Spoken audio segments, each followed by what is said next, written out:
This podcast contains adults using adult language. You have been warned.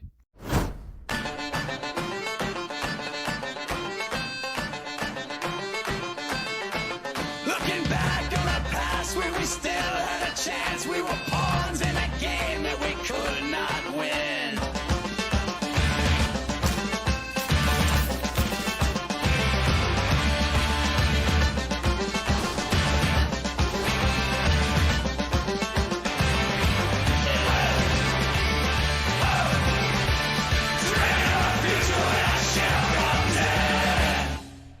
More of this.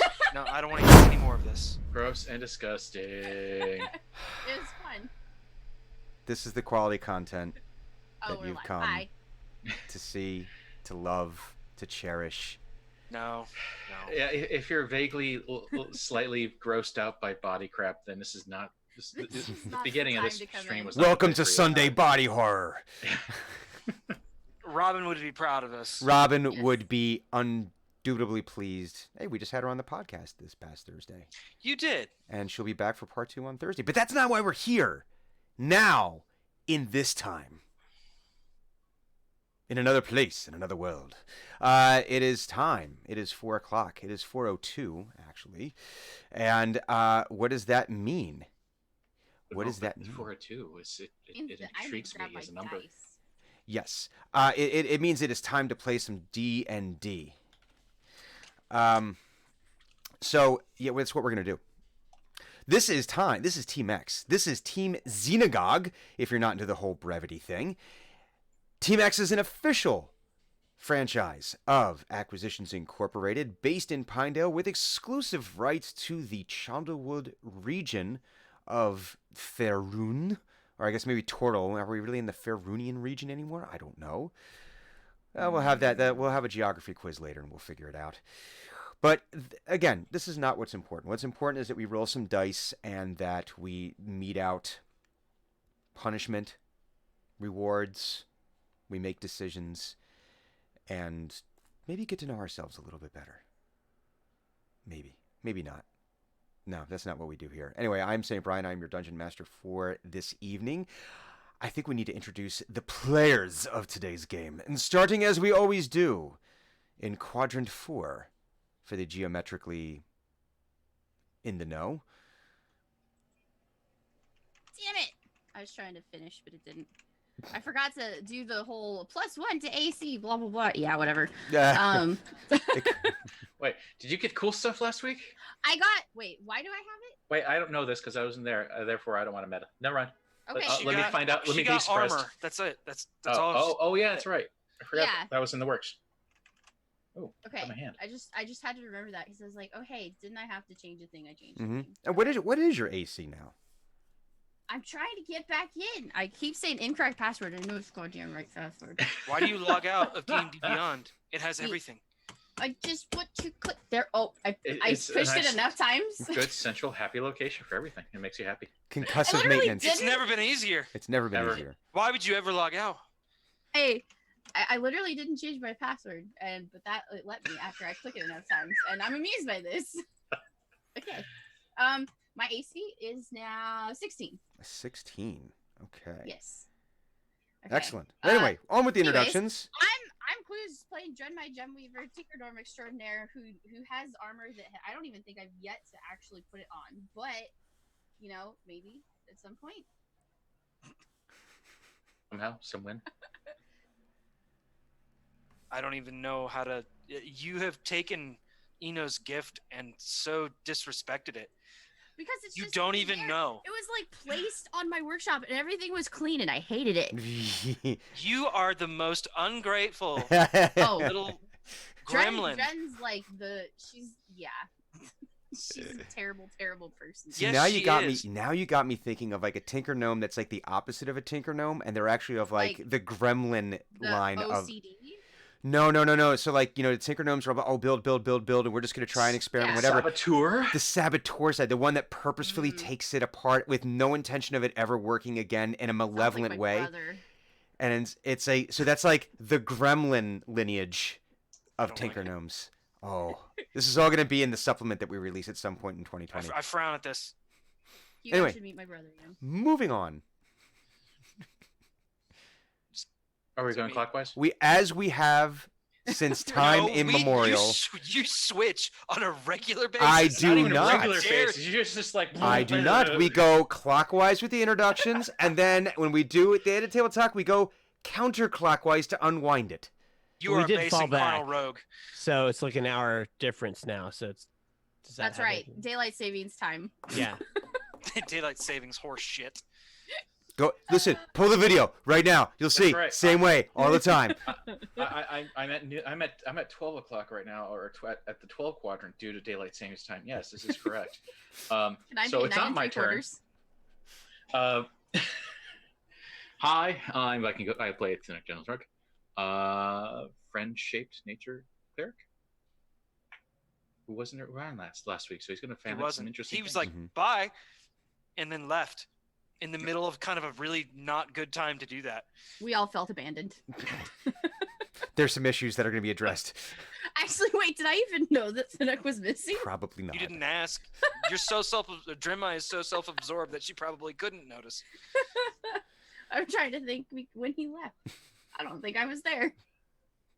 You were, in fact. No, she wasn't. Was I? No, I thought I was in my shop when he left. No. You just want to blame. You just No, want I- to blame Dren. Yeah, Roll the that's tape. actually- You'll see I it. think You were there. Roll the tape. Roll the tape. Roll it now. God damn it. Anyways, continue on. Moving along. We're never gonna get I split. am blind cleric. I'm playing human fighter Hugon Valander, who has basically been trying to avoid any and all interaction with the three newest pains in his ass, like the fangirl, Alexi, and You know Grimoire. you love her so much. I do not. Hugon does not. Hugon does not. Hugon but does not.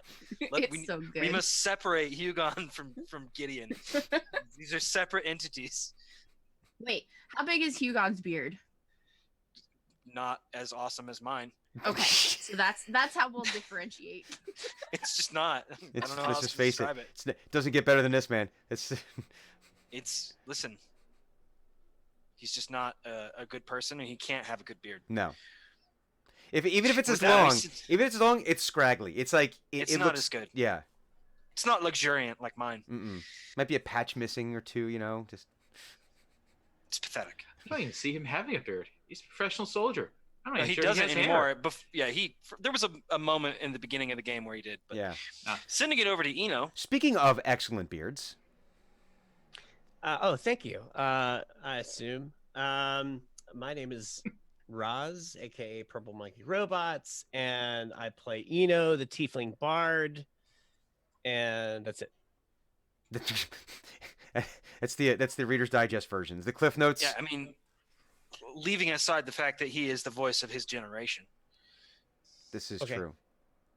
New single dropping. The new mixtape is dropping any second now. I mean, like, listen, you can't just go and play the world song and not be noticed. It's gonna be huge, man. It's huge.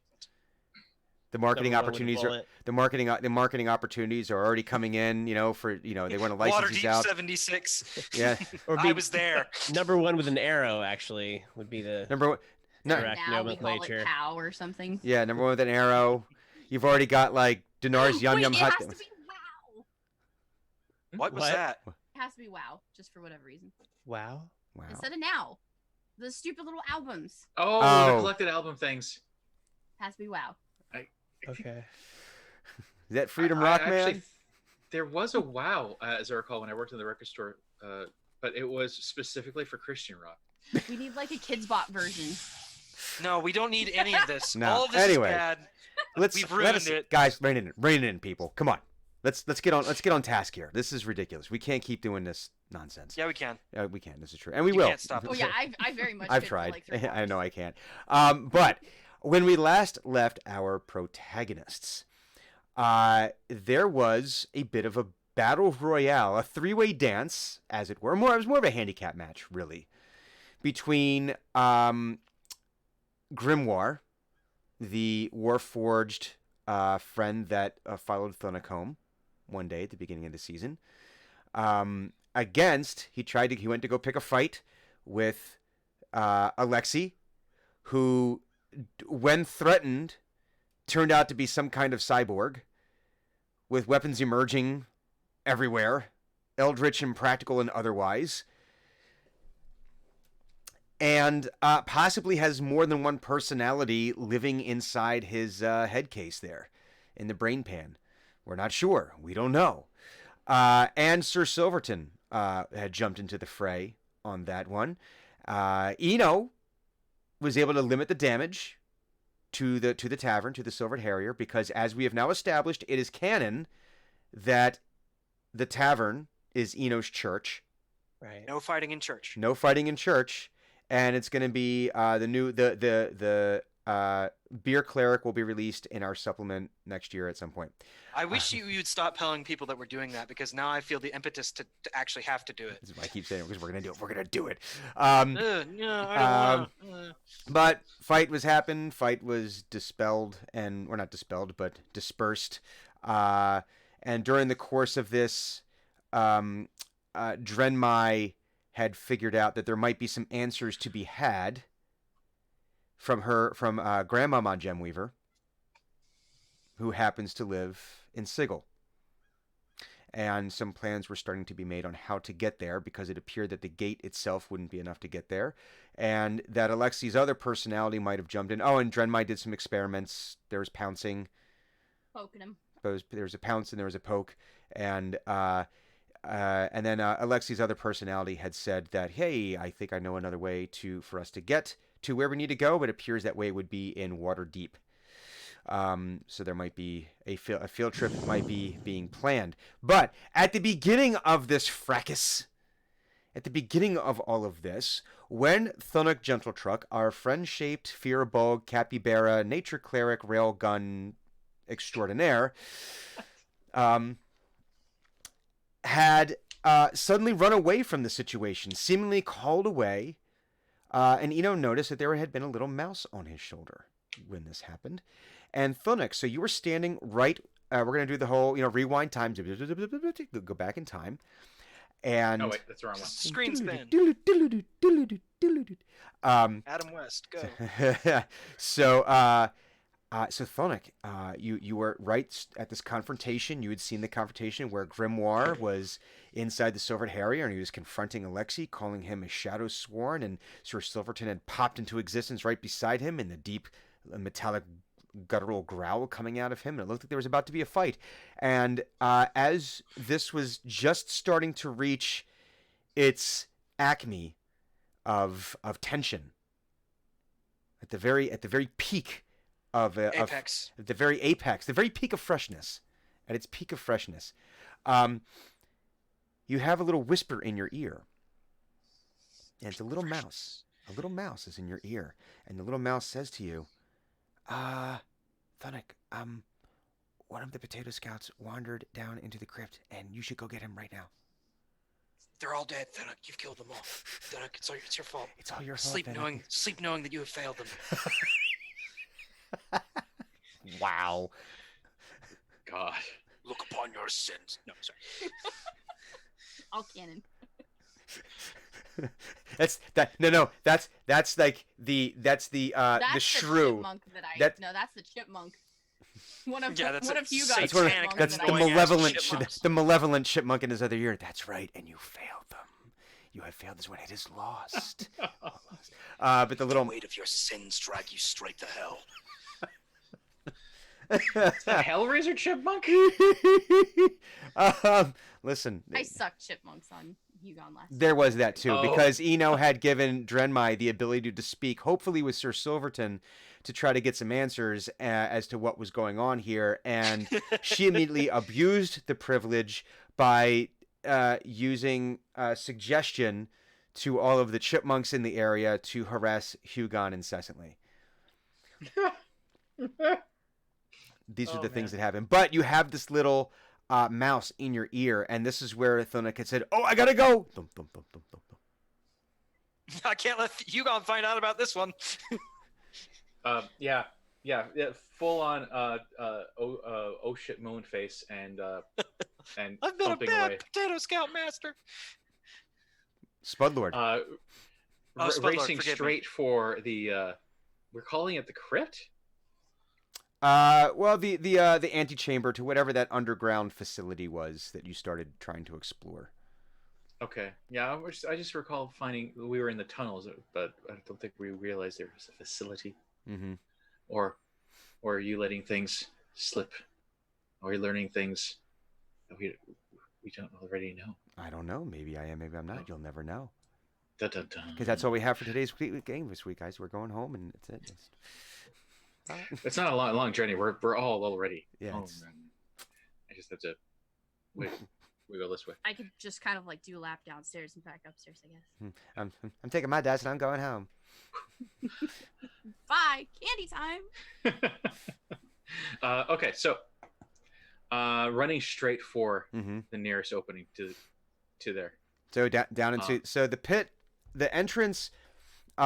Since the initial invasion of the Meanlocks, there was the discovery of this entrance. For those who might be new to the stream, there was this Meanlock invasion, and down in this Meanlock lair, there was discovered a door that was of ancient elven origin.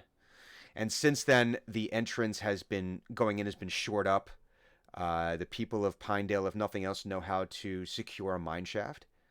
And so, similar techniques. We're able to secure it. They were able to block off the rest of the tunnels leading to the rest of the lair as dangerous, especially the one that leads down to the cesspit. So you go down there and you're going through and so Thunic definitely is like to get as Thunic is going through this. It's definitely a tight fit. This was this thing the Meanlock layer not built for Firbolg shaped objects. So and they've widened it a little bit because it's even small for people, but then you enter into the stone door that was opened and excavated, and you'd spend some time down there, and you get into that first antechamber where you discovered Grimoire in his deep slumber. And since then you had excuse me. Since then you had tried getting a little bit deeper into the caves, and you had found some murals describing some kind of calamity that had befallen whatever elven civilization had existed prior to that. And you had at one point when you had tried exploring, there had been almost like a rock slide. It looked like there was a lot of debris that was just blocking how deep you could go. And the plan was eventually to start excavating more of this, because let's face it, elven ruins. There's opportunity here, opportunities to acquire. You could do the whole tour thing, spare no expense. Great tour, could be open up to anyone. Anyways, but as you get to this point, and the mouse is like, so as you're reading, the mouse is like running in front of you, and every now and again like popping up and looking at you, like making sure you're following, and does the little. You're still not going fast enough. Mice are quick, man. Well, listen, the mouse. The mouse is worried. There was definitely some concern in the little mouse's voice, and eventually There are rats in Pinedale. there are Keep that rats. in mind. There are rats. They in find Pinedale. the soft flesh to be delicious. So you enter in, and you get to the part where the mouse gets to the part where there was all this debris, and now there appears to be not as much debris. In fact, there appears to be some of it has been cleared, and there's a hole that is large enough that a child could have gotten through. Uh-oh. And the mouse is it goes and it kind of gets up there and is squeaking at you and squeaking and pointing and.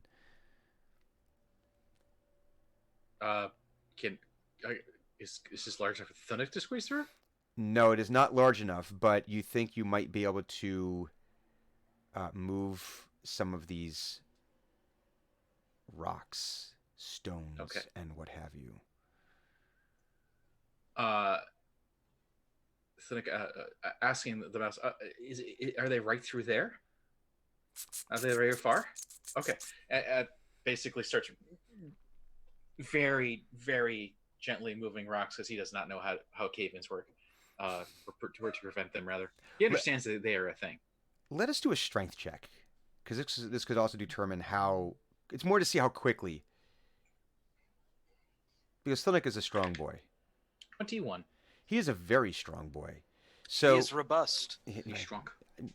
robust is actually, I think, a very good word. Sturdy.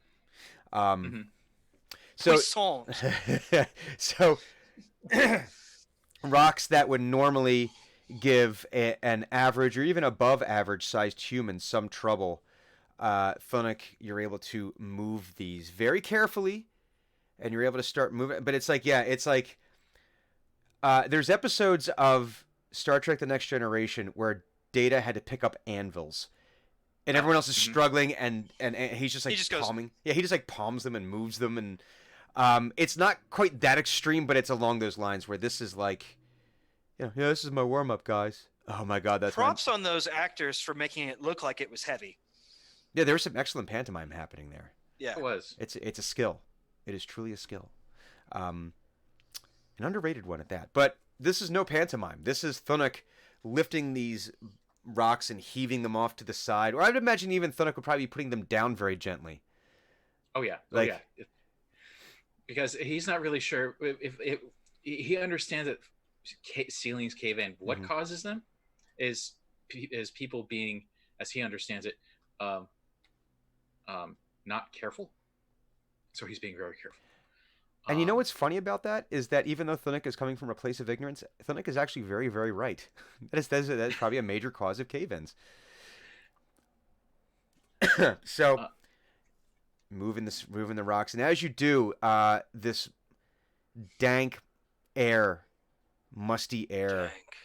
is slowly starting to waft its way out. And every time you do it, like a little bit more, it's almost like it's under pressure. That as you move that, it just as the opening gets larger and larger, more air is able to exchange, and it's pushed. The fresh air or the fresher air is moving in, because down in this air in this initial antechamber tunnel area, so you have this antechamber and there's a downward sloping hallway that.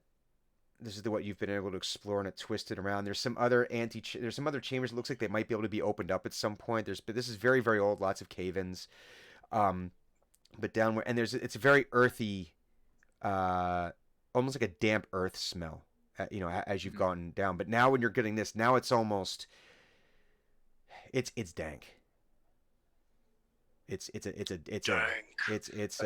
Are we talking an herbal dank, or are we talking like this? There's moisture, and you want to like not breathe too much of this because you're gonna get some lung disease. Yeah, more like that. This is not like More like Forbidden Cave, which you have opened, and now the odor. something of that it has in been you. sealed for who knows how long, sealed for ages, and opening, and there's just the moisture buildup. You knows what's been growing or down there. It's not the pleasant, dude. Dank, This is not like a dank grass smell. Mhm. Or a dank hop smell. Right. But you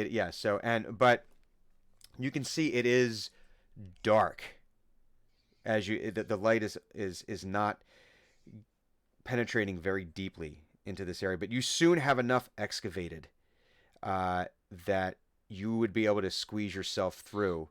As you're doing it, like sometimes a little dust is falling as you're moving some of this. And give me a perception check. Is it so dark Thunuk can't see where he's going? It is dark enough that you only have about 20 to 30 feet in front of you before it reaches almost pitch blackness, and you would have to find some other way. Because Thunuk does not have dark vision, if I'm correct. He does not, but he does have light. Ah, And he's gonna cast light on himself by touching his shirt.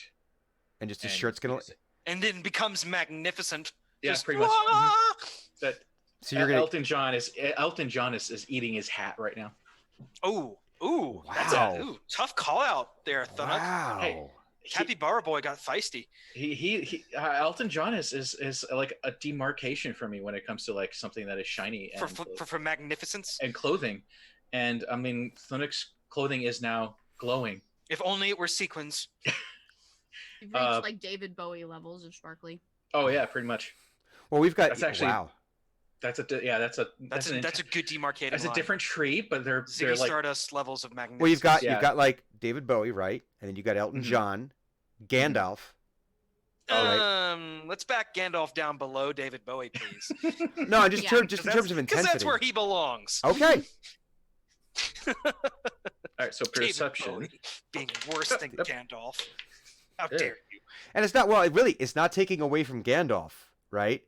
It's just saying, it's like you got Gandalf. Listen, Ian McKellen, Gandalf, but then you have a whole other layer. 8. 8. What Okay, does that do for Thunuk? Uh, For myself. not really, not much. Simultaneously jack and shit. Oh, that's quantity and quality. I need Gideon just to be like my word generator off on the side. I'm sorry, I've had no, a lot of coffee no. today. I do I apologize. mean this. No. Do not apologize. I mean this You is guys like are doing a very interesting hype man duo thing going on right now. I like it. Yeah. I like it. Yeah. Seriously, this is like no. This is I love this. This is perfect. Anyway, so you're able to squeeze your way through, and it is this thick darkness. So how far does the light, when you cast light on something, how far does it allow you to see? Check. These are important things to know. Light. 20-foot radius. 20-foot radius. Okay. So you start, and the tunnel now continues to angle downwards. And on either side of you, you're able to see more of, so this hallway is maybe about 10 feet wide. It's definitely tall enough. You don't, at this point, you're not having like scooch down or anything. It's got like, so it almost like traditional elven architecture. It has like the peaked arched roof.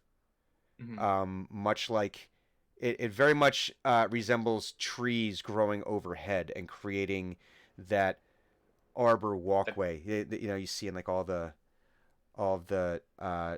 posters that freshman girls put up in their dorm rooms of the places they would like to go. But that's kind of how it's styled. But you can see like more murals in bas relief, if I'm saying that correctly.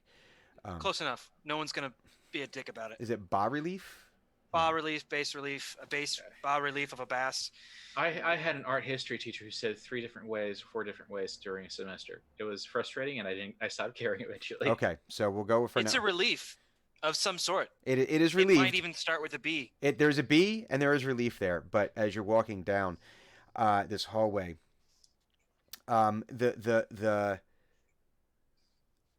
floor itself very smooth. You can see it's made from various flagstones that are very tightly fit together. And in the distance, you can still hear every now and again the drips of moisture that are echoing. Every now and again, you think you might hear a little scratching or clawing sound. You're not quite sure, but it's like the echoes, the way that the sound is echoing and reverberating around in this tunnel is definitely playing a little havoc with your senses. Calling out, "Hello, where are you? Can you hear me?" And your voice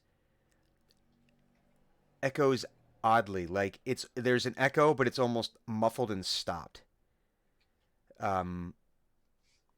So if you're like out in a big area and you call, there's like a definite resonance to the echo, almost clean.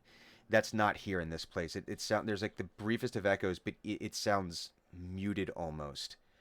You're not sure why, but there is no response. And the mouse now is like by your feet, making sure it's actually climbed up onto your shoulder now, because it doesn't want to be stepped on by accident, but it doesn't want to move further ahead of you. Talking to the mouse. Where did you see? And it's like keeps on pointing forward. Thunuk did not bring a stick of any sort. Is there a stick of any sort here? There is not a stick. Okay. Summon a stick. Oh wait, you can't do that. You make a stick out of roots that might be in the ceiling or something. Make a stick out of rocks. He does have a special. Lift a stick. Rock, He not has his Plants? special. Plants are friends. He's going to request that some plant in the area provide him with a cudgel. Ah, By, Interesting. A lever of sorts. yes. excellent. So like a root or some subterranean plant of some sort or whatever. Give up of itself for this kindly die for me. servant of nature. Die for me. Give Die for me yourself so that I may murder. And lo, sacrifice. the spirit of the force said, Die so that others may die. Let's get a. I The envision most, this as like- like a myconid, like filament kind of thing happening. Mhm. Well, let's get a D20 here. Let us get it. Fanook puts it in like the most gentle way. Drun would be like, "Die, mine." You are now mine. Summon my death stick. Where did I five. put my death rod? A what? A 5. This many? This That many. Look at all of these. All of these. This many? Not sufficient. Ah, So you're out of the minute how many fingers you can hold on one hand. It's great. so you're pretty deep now under the earth. I mean, if you've gone down probably 30, 40 feet, and again, you're already underground somewhat, and there's the angle. So at this point, and you know, there's like the tree in Pinedale in the square, the one that you had grow, and but there's not a lot. It's, you know, in Pinedale itself, not a lot in the way of trees. So there's only like these small filaments that are able to reach down and start coming down from the ceiling and intertwine and intertwine and intertwine. And as you pull this down, you're able to summon, it's approximately a 6-foot length of these fine filaments of almost like creeper vines that are all intertwined in almost like a whip-like fashion. interesting. Okay. Thinnick grabs holds, says, "Thank you, my friend," and just pulls. He's not really sure if it's going to break off or not, so he just pulls. It comes off right at the ceiling, right where it's supposed to. And so Mhm. now you have this flaccid thing of Oh, it's a whip. yes. It is Oh. flaccid. It is not turgid. It is flaccid. That is not a stick. That is his actual reaction. That's That's not a stick. not a stick. It's the best. It's the best the plants could do for you. And he wraps it around his hand, Mm-hmm. like as if to protect his hand if he has to hit something. Oh, are you doing like the Muay Thai thing, like the? It's now a wrap. Yeah, Yes! let's say that, or basically a plant brass knuckles. Plant knucks Plant knucks. to go with the thunucks, the thunuck plant knuck. And then he's going to continue down the path that the mouse has laid out for him. Okay. And as you move further down, right at the edge of your circle of light of your Elton John shirt, of your Benny and the Jets shirt, there sorry. you feel, well, first you feel a dramatic, now it's beginning cooler as you've been moving down, as is wont to happen as you move underground. Mm-hmm. The air becoming slightly thicker, dust suspended in the air as you're moving down, undisturbed for centuries, and so as you're moving around, it's kicking some of the dust up, so it's definitely creating this cloud within your field of vision. And then right on the edge, you see the Potato Scout, and she's standing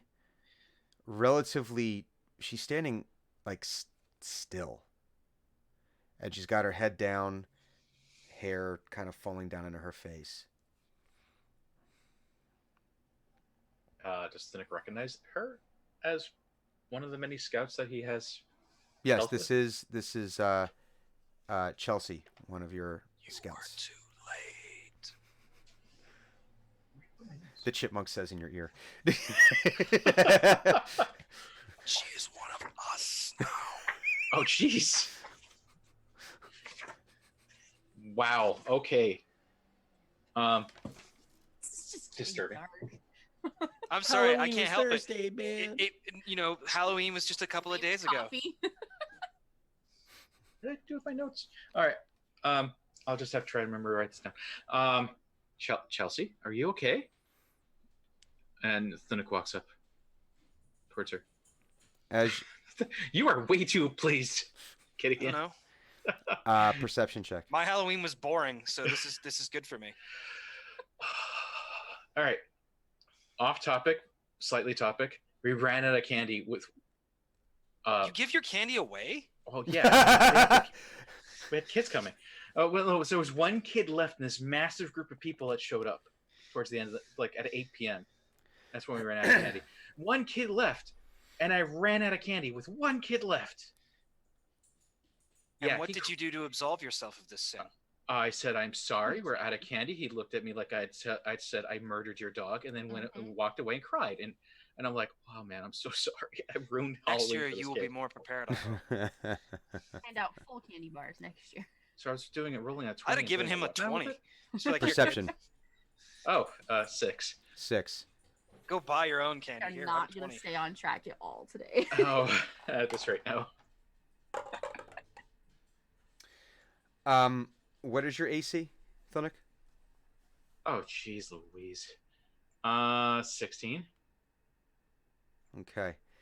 All right.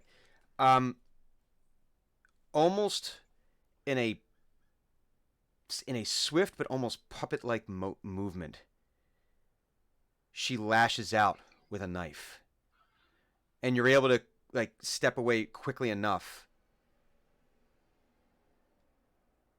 as she does like a quick swipe with this knife that you didn't notice that she had before. Mm. And then she quickly like backs up to the edge of your circle again, and all you hear is, "She is mine." I was right. Yay! I don't know why I'm happy about this. But Leave where you can, tree singer.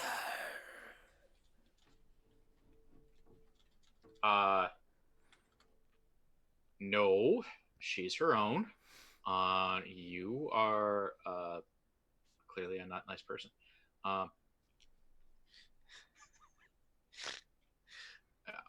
I suggest that you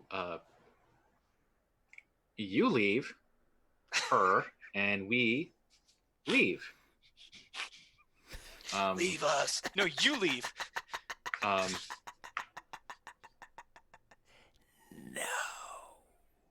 didn't your parents ever tell you it's rude to And take other people's bodies? in the darkness behind her, you start seeing little orbs appear behind her. And it's very similar to what you see with wolf and cat eyes at night. And you start to hear a shuffling sound. Shuffling. That ain't no good. You cannot stop what's coming. I keep hearing that, or rather, we keep being told things like that. You'd have to be more specific. I can't really tell you if I can or not. I would very much like for you to let her go. Could you please? I mean, that would be polite. I will have to show you. And she takes a step back, and stepping into your light, into your circle of light here, there's these shuffling corpses of varying levels of decay, all dry and decrepit, but they look like the skin drawn entirely too tight and desiccated. What were once grand pointy ears or have like little holes that look like they've been chewed in them. Ah. Bones showing through mottled flesh. The skin is all gray. Empty eye sockets and slathering mouths. Stringy hair. And a group of 5 of these almost essentially animated elf corpses come shuffling up to you.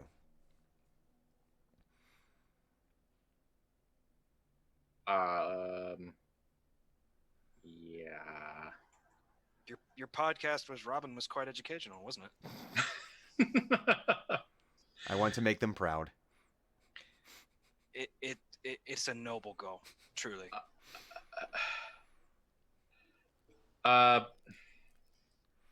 Is the child still alive? Can Thunic see that? Or is she... Let's see. Would that be a perception or insight? I'll Perception. let you make. Okay, we'll go perception. I mean, insight is like, what's your motivation? Yeah, that's true. Percepticon. Perceptor. I had Perceptor. Wait, that was an actual transformer. Microscope. Yeah. It was an Autobot. It was a microscope. I didn't know that. Yes. I was very disappointed that it was not a functional microscope. It sucked. I actually did really well on this one, 21. She is, as best as you can tell, alive. She looked like she was breathing. You didn't see any wounds. There was nothing about her that made it seem like she had passed on. This is probably going to be an attack roll. Thunk's going to tackle her because this requires touch and cast protection from good and evil on her. Okay. Okay. I like that. I like it. You're gonna have to go through the zombies to get to her. Yeah, I figured. All right. Hold on. Can 5th edition clerics not turn undead anymore? Oh, thank you for reminding me. Yeah, thanks for reminding us. Well, I wasn't sure if that was like a specific domain thing or not, or if like. No, that I picked that up like back during 6th level, I think. So Well, see how it actually present, son. works. Let's see. Summon the Wrath of the Four. Channel Divinity. Okay. Channel Divinity. Turn undead. As an action, you present your holy symbol and speak a prayer, censuring the undead. Each undead that can see or hear you within 30 feet of you must make a wisdom saving throw of 15. If the creature fails a saving throw, it is turned for 1 minute, or until it takes any damage. A turn creature must spend its turns trying to move as far away from you as it can, and it can't willingly move to a space within 30 feet of you.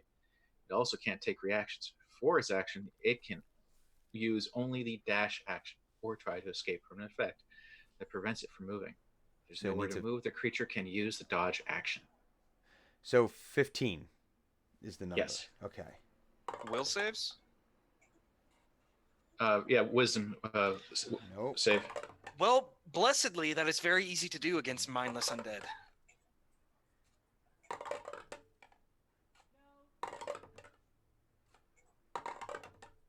Oof, trash.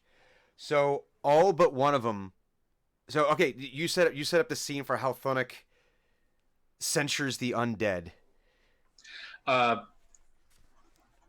He holds his medallion aloft Mhm. in front of him, and as he starts walking forward, as he leans forward to start walking, he shouts,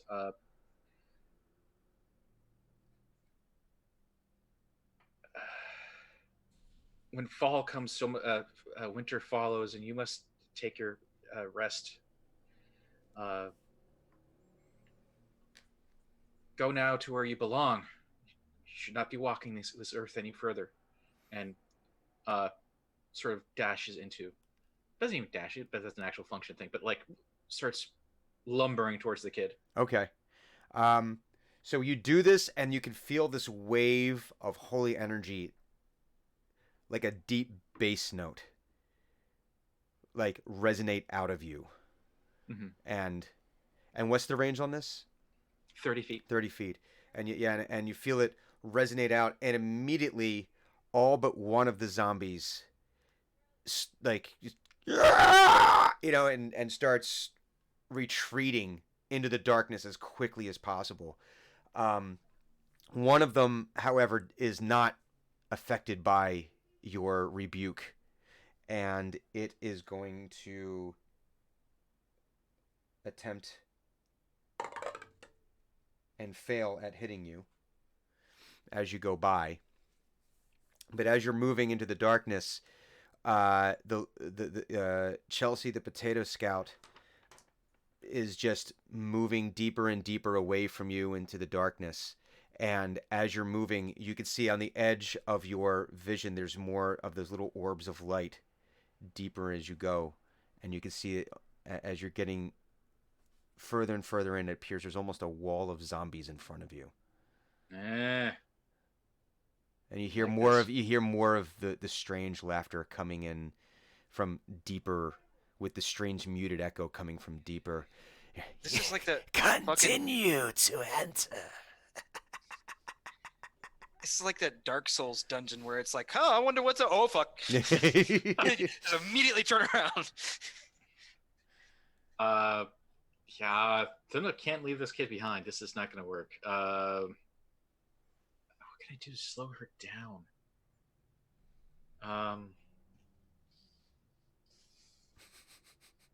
I had an idea, but I don't want to give it to you.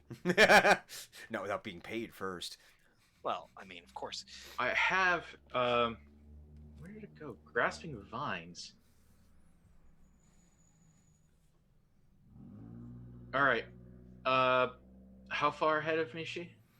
At this point, she's out of your range of vision, so you're not sure. She's out of your ring of light. Not cool.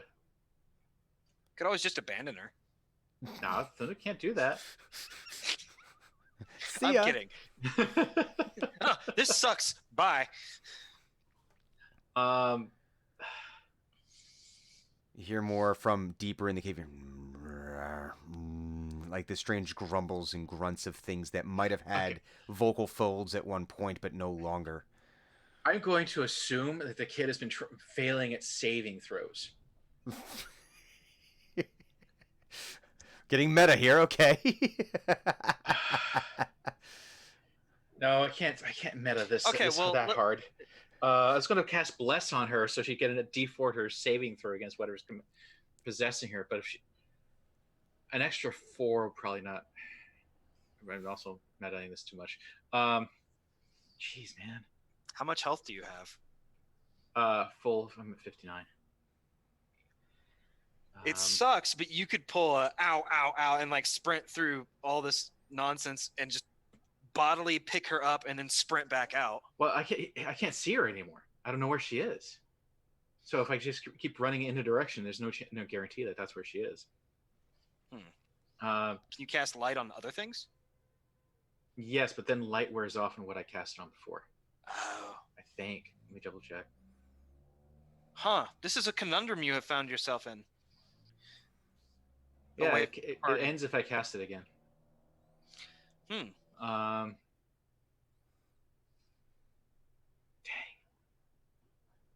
No, Thunix is just going to keep. He's going to. Okay, he's going to stop for a moment.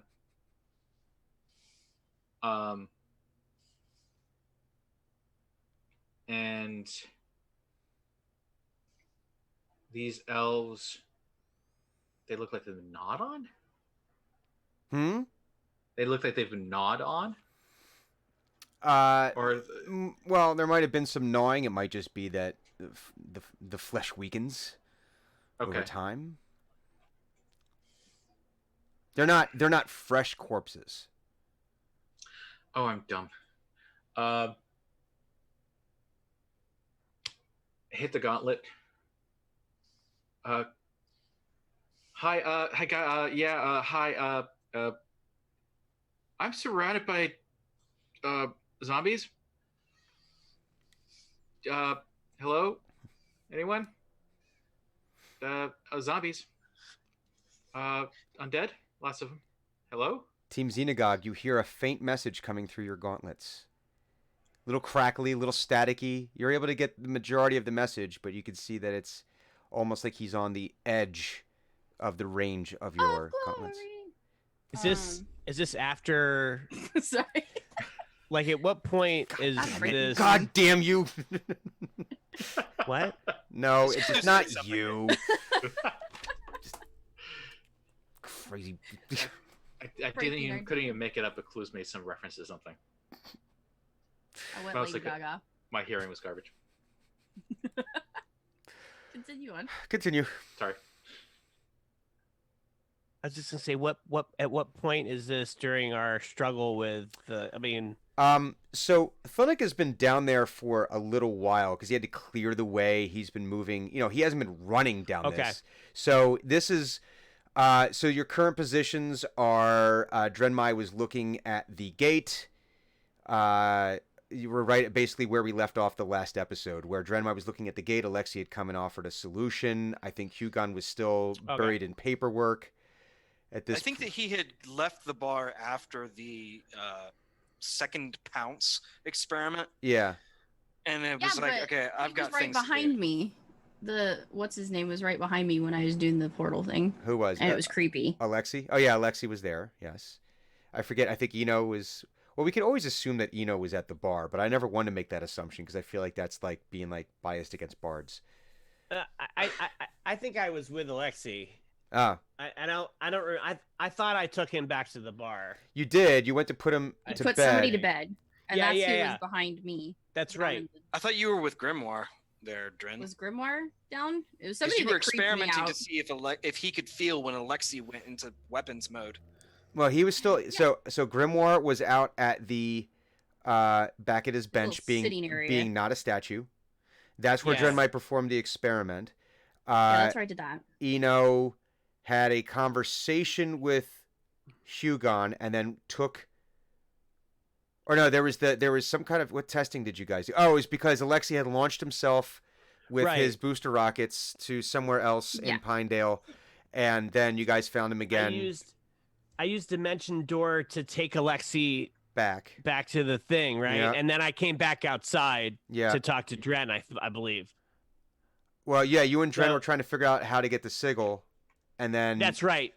So okay, so this is what. So Drenmai and Eno are down in headquarters. Alexi is right there, and he was going, I know how to get you to where blah blah blah. Hugon was like, okay, more pouncing. I'm tired of this paperwork.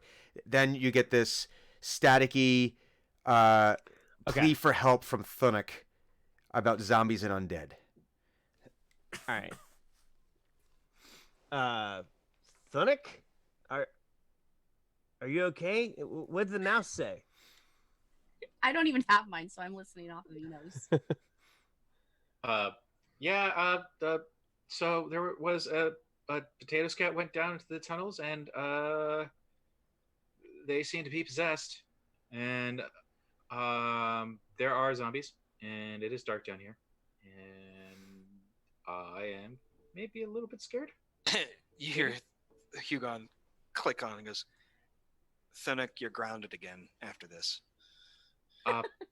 I was being responsible and going out. That's fair. Technically, wouldn't I already be grounded since I'm in the ground? I'm That's already what Dren underground. says. Like across the intercom. He's already underground, dumbass. No. You don't have your thing. You can't say anything. No, I'm yelling at your wrist. Oh. Well, but I'm not pushing the button, so nobody can hear it. Doesn't matter. It was Probably. still said. Doesn't It's matter. out there. It Yeah. was still heard. You can Hugon hears this faint from some open window. They're connected in that way. Wasn't it just someone razzing me out there somewhere? So I'm like, well, wait, where are you? I'm in the tunnels underground. The Meanlock tunnels, and there are more ruins, and bad things. Does Eno know where the meme lock tunnels are? I don't think so. Well, I mean, it's not like it's like a hidden part of town. It's right in the town square. So I'm guessing at Okay. some point in your time in being in Pinedale. It's been That I discussed know what the what they giant are. hole in the ground are. There's the story. I mean, the story is told. I mean, this was Okay. where like Team Xenagog like really started making their bones in Pinedale. This is where there was this bad thing happened, and Team X came in and rained death and destruction upon the bad things and Okay. rescued people. And this is how like a lot of this is like the origin story for Tadell Swift. So odds are Eno knows of what If what. it's Yeah, if it's in the middle of town square, I'm sure. Yeah, and I'm sure at least one I would've person has asked. mentioned the ancient elven ruins that are under town that they've started to try to explore and excavate. Okay. Not to mention it's probably in the corporate mandate. Probably. Well, it's in the Drench- orientation package. Dren, The spies know about it. Should we go get Hugon? Ask him. We should go. He's obviously talking to you. Hugon? You can use your intercom. Hugon. What? Hugon. I heard you the first time. What? We need help. Yeah, I know. I'm on my way. Oh. Okay. I like leap onto Eno's arm, push the button. Meet you there. I have to imagine that even though the whole idea of Drenmai Gemweaver annoys Hugon at his very core, there's got to be a part of him. He's like, wait a minute, hordes of zombies. Yes, send in Dren, and not like maybe she'll die. Like this is kind of her wheelhouse. see. Fire. Perhaps. Hugon's already admitted that I'm useful. He just She's thinks that I'm useful in a very specific subset of circumstances. Yes. Yeah. You won't deny it. So as you guys start to leave, Alexei, in his alter voice, says, I think I should probably come along too on this.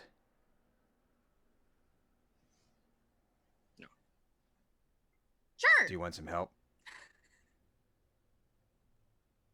As much as you can give. All right then. Still seems highly suspicious, and I'm not even there. No, but I want to see more of the stuff. So I'm just like, uh-huh. Are you sure, Alexi? I mean, you had this whole. You just had a fight. Are you okay? You just had a fight with that metallurgic malcontent. Let me make sure I understand this. There is a kid. The kid is in a tunnel. There are zombies in the tunnel. Am I got it right so far? Zombies in the tunnel. Right. Our zombie. Zombie kids in it. So, kids down there, kids in trouble. I need to be there. And then There's just something in me that I don't know what it is. There's something inside me that says I need to be there. Now, if you're telling me you don't want me in there, I am not going to force myself onto this situation. But I'm just I'm offering some, I guess, firepower. And he says, "Your call." My soul tells me I You're gotta pointing go. to me? I'm pointing. It's Hugon. Hugon's out there by now, right? I mean, Hugon is Marching. sprinting Okay. to wherever it is he needs Oh, to. okay. Oh no, no, wait. It's not like he's not like strolling like. Wait, no. Okay, no, I want this because we have a moment here. So Hugon has made the decision because, again, at Hugon's core, we were discussing this before the stream. Hugon is a bad man, but he's not a bad man with bad intentions. He's not a monster. He has become a monster bad guy. to. It's like Bad I guy. become a monster to destroy monsters, right? It's like, Kind of. but he knows that We're getting there. bad things need to happen sometimes, and Okay. right. So I want this. What is the visual of Hugon leaving his desk? I want like this is like the anime run, right? This is like the anime moment of Hugon gets the call. He's running. The armor deploy. All this. Describe this for me. I want the. Okay, well, I mean, There has to be lines behind you that you're zooming in fast. This is like the iron. Alright. Like I mean, listen. We could go okay, no. Centaurians. Here's, We can go Iron Man. We could go Ronin Warriors. There's a whole bunch of different ways we could go here. Tell me. I like I like that you're hitting every single transformation anime note Yes. that there is. What this is going to be. Magical Well, girl. No. Not a bad idea. That'd be But no. The juxtaposition is hilarious. firstly, And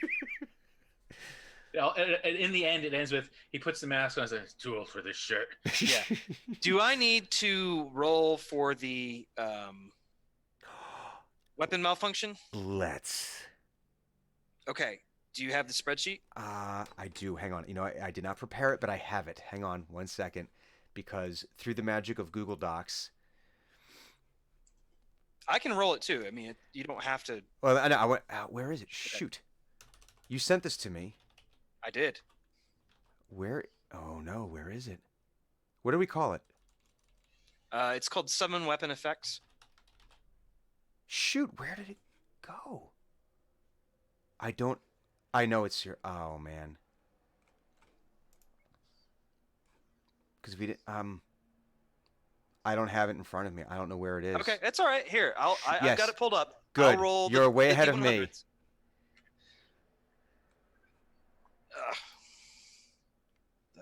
The percentile dice. Yes. Okay. So. Oh, here it is. Oh, you found it. I Good. did, but okay, go ahead. So what do we have here? So just Um, for the folks at home, I just want to describe this because I think this is some brilliant stuff that you did here.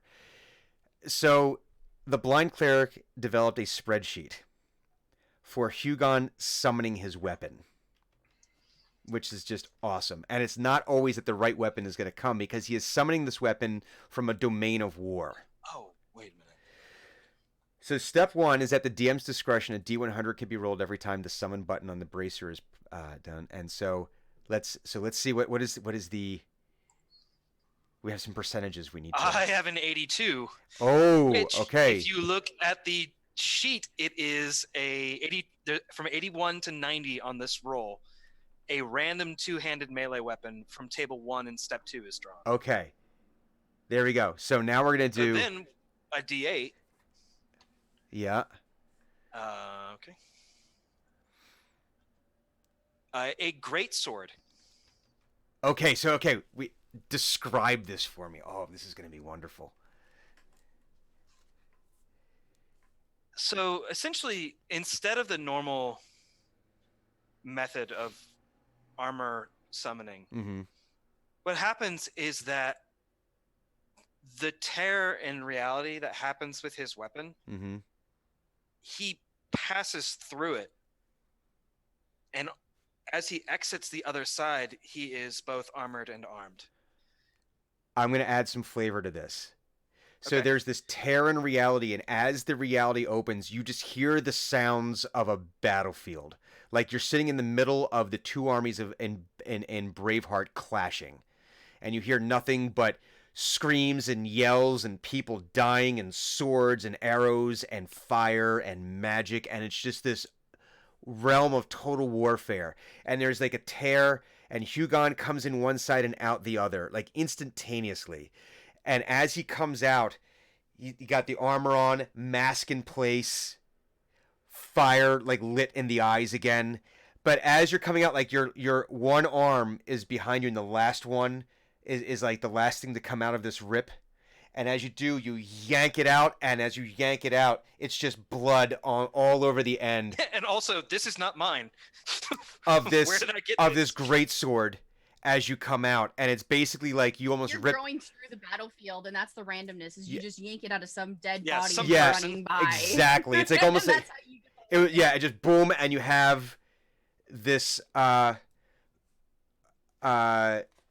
great sword. Do you want me to keep rolling on the charts? Uh As an aside, so that you can continue, because there's some other random stuff. oh yeah, what was the other step? So step 3 is Material. Well, yes. step 3. But there's material. Yes, let's get the material. So we have a great sword here. All right. That's a. As long as there's no infinite loop possibilities going No, on. no. I made sure not to do that. Its material is adamantine, Oh my god. and I'll roll a d20, and that'll be the last thing I roll because I don't want 20 of them. And it is a elvish. Oh, of elvish adamantine make. An elvish adamantine greatsword. Oh my lord. And somewhere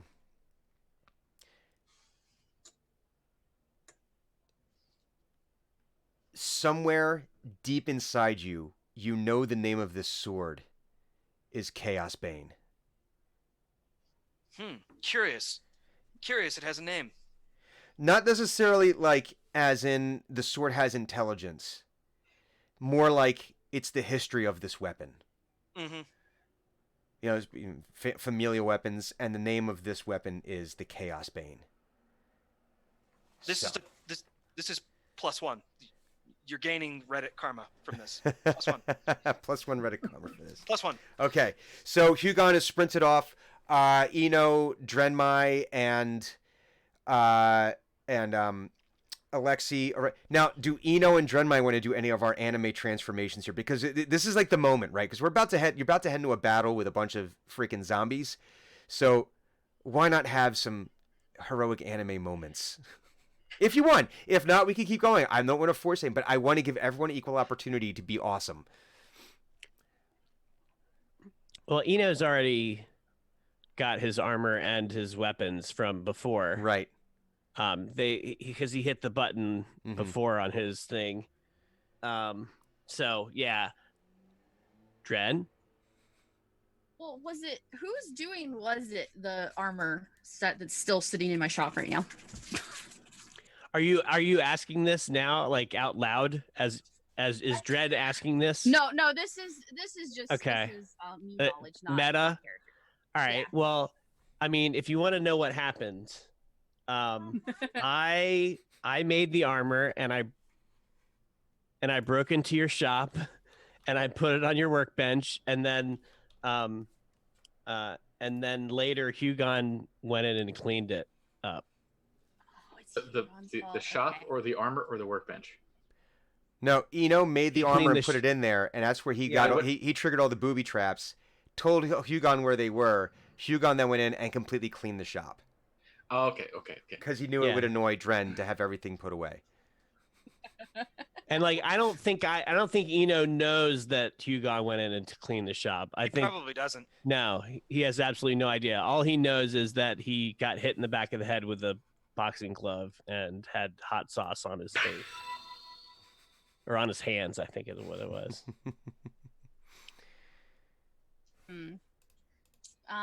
If we're headed off to like the battle as such, We can just I got do like a stealth hello whoever's ready. Can I just do like a self investigation? Sure, do a Like, Can I look inward and determine? allow me to look inward. Inward. I need and- to introspect. I want to know if like I would think if that armor would be beneficial to me, or if I just think it's like Hugon's prank. Like if I put it on, am I gonna turn blue? You know, I don't trust things that magically appear in my shop. Hugon does not prank people. Okay, so do an Not do an like an insight. insight on myself. 15. So, and this is for you to determine where the armor came from. No. This is to determine if I think it is going to benefit me, or if I should go and blow it up. Roll to look. Benefit. But I think that it, You're relatively certain it will benefit you. Oh God. like I poked it, with the stick or something earlier. It's like, is it gonna explode or something? It did not explode. You are relatively certain that this armor will actually benefit you. Okay, so I'll kind of look at and be like, well, before we head off, I have let me just run into my shop real quick. I need to pick up Rozzy. I did a whole bunch of stuff on him, and then there's this armor stuff that was there, and it might help, but I still don't trust it because I have a sneaking suspicion that Hugon did something because my shop was clean, and I don't appreciate it because I can't find anything. He says, "You haven't tried it on yet?" You know about it? Well, yeah, I put it there. Did Hugon make you do it? No. Wait. Meanwhile, you got Thonic. Guys, zombies. Yeah, I know. He'll be fine. He's a big guy. That's very, tunnel vision sometimes. Well, we do have 2 new stream bosses. 2? Well, there was a new Not stream boss. simultaneously. Not Like, there was a simultaneously. stream boss and then who they were rose defeated. from nothing, and then was slain, and now there's a new stream boss. Oh wow. Same as And the I old boss. encourage the slaying to continue. So that means that I have to burn 2 of my Dark Inspiration dice, but you guys are all refilled on your specials. So for burning Dark Inspiration, Untold bad thing. huh? What are you doing to me? Oh no. I have This a is- suspicion. So wait, well, do me a favor. This is not for you specifically, but for me. Give me your fate die. Let's get a roll of the fate die. Is there a way to determine good v bad? Well, there's positive and negative. Okay, so let me get. So what's the positive first and one? positive, negative. Okay, so what's the first one? Negative. Negative. Okay, and what's the second one? Also negative. Negative. Oof. Oh shit! Oh. Oops. All right. That's why it's called a fate die. So, Thunuk, Yes. more and more of these zombies are hoarding at the corner, right on the edge of your circle of light here that you've established. And, but now Okay. it seems like you feel a bit of almost of the slightest of vibrations in the ground. Uh-oh. And the zombies part. And And you up see a the- zombie wet him. the middle of them it looks like a more robust version of all these undead elves. And this undead elf is wearing a crown Boss fight. Boss and fight. has- boss fight. is in a single hand wielding a greatsword. And its dark, empty eyes Sword also have these pinpricks of light that are staring malevolently at you. And what's strange about this one is that it actually looks at you and gives you a smirk. And you also hear a Somewhere from far away, Dren is like, nope. no, fuck that shit. No. Alright. No. On the scale of scary to that shadow thing from the monastery that made Luna go poof, Yeah, kapoof. poof. Where are we? you know what? I think this would be a wisdom throw to see where you are on the scary scale. Okay. For those of us who have joined during the raid, what has essentially happened here is through Thunuk Gentletrunk's negligence, a child has wandered into an ancient elven crypt. And Say now, it's like, They you were can't told look they over weren't them all the allowed time. to. shush, both of you. I will hear no justification. I will broker no arguments. That was a 7, by the way. I'm retiring this die for the night. The child has wandered into an ancient elven crypt, become possessed by the evil spirits there, and now Thunuk is trying to salvage the situation. You are at on a Here we scale are. of 1 to 10, you're at pucker factor 8. No poof time. Okay. So, like, pucker factor 10 is if you had the foresight to stick a lump of coal up there, you'd have a diamond. Oh, But you're not resurrection there. material. But you're not there. But this I is... think it's time for And I- Thunuk to go Hulk mode. And as you do that, because I'm burning my second die here, my second Okay. Dark Inspiration die, as that happens, your light flickers. Yes. It does not go out, but it flickers almost like if this were an electric light. It's almost like you have that. Discotheque? No, not. It's not strobe. It's not. It's not that kind of flicker. All right. It's not that kind. Okay. It's more of like that electromagnetic interference, like as Oh, it, jeez. and then Like it your flashlight's losing battery kind of exactly, and it doesn't go out, but it is now diminished. It's a much lower light, and now you're only seeing to about 15 feet in the normal intensity, and about 5 feet out from there is now it's now dimmer. It's almost like it's getting to like that reddish glow of the light dimming. Geez. Okay.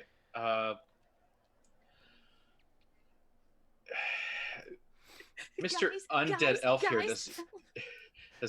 do they have like any sort of like symbology on them to indicate that they are Don't. to indicate that they're anti anything Thunic has ever learned about the Fourth?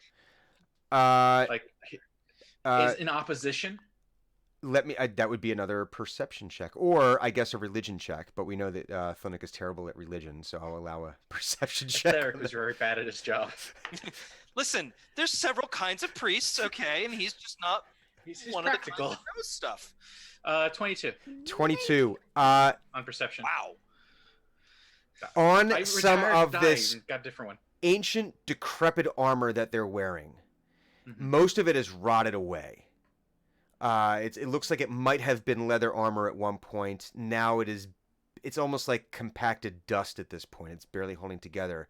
But you think you might see remnants of a symbol that is very, very similar to the one on Grimoire the Warforged's armor, where it is, but it is even more altered, where it looks like your symbol of the four, which we have previously established is basically a four-leaf clover, a stylized four-leaf clover that Thunic had just sort of thunk of one day. But it's set in an even, if you look at all the different pieces of armor, you can see there's like different pieces missing, but there's commonalities between them all, and you can almost see that it looks like it was of a larger, it's the symbol of the four set against more intricate knotwork that has 4 points Gotcha. on it. Gotcha.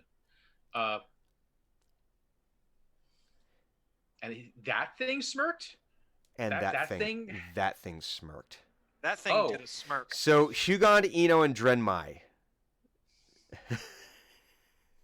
I'm gonna be a little bit like baffled to find out that Eno was the one that did the armor, and I'm gonna kind of like they're walking next to each other towards my shop, and she's doing that like side-eyed thing at him, but like ever so briefly trying to walk forward, but like and not, and just okay, and then I'll go in there. And it's not gonna be pretty. Like Hugon's is like flash. Oh, so cool. Drun's like, how does this thing get on dirt? Okay, is it right? It's It's probably upside down. backwards. Yeah, it's. And I'll look Yeah. at Eno and I'll be like the T-pose kind of thing. Be like, No, that goes over. No, that goes over Right? there, so, and then you have to turn that.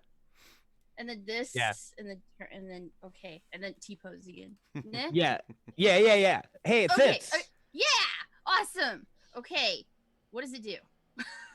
It protects your skin from piercy things. There's no like buttons or. Okay.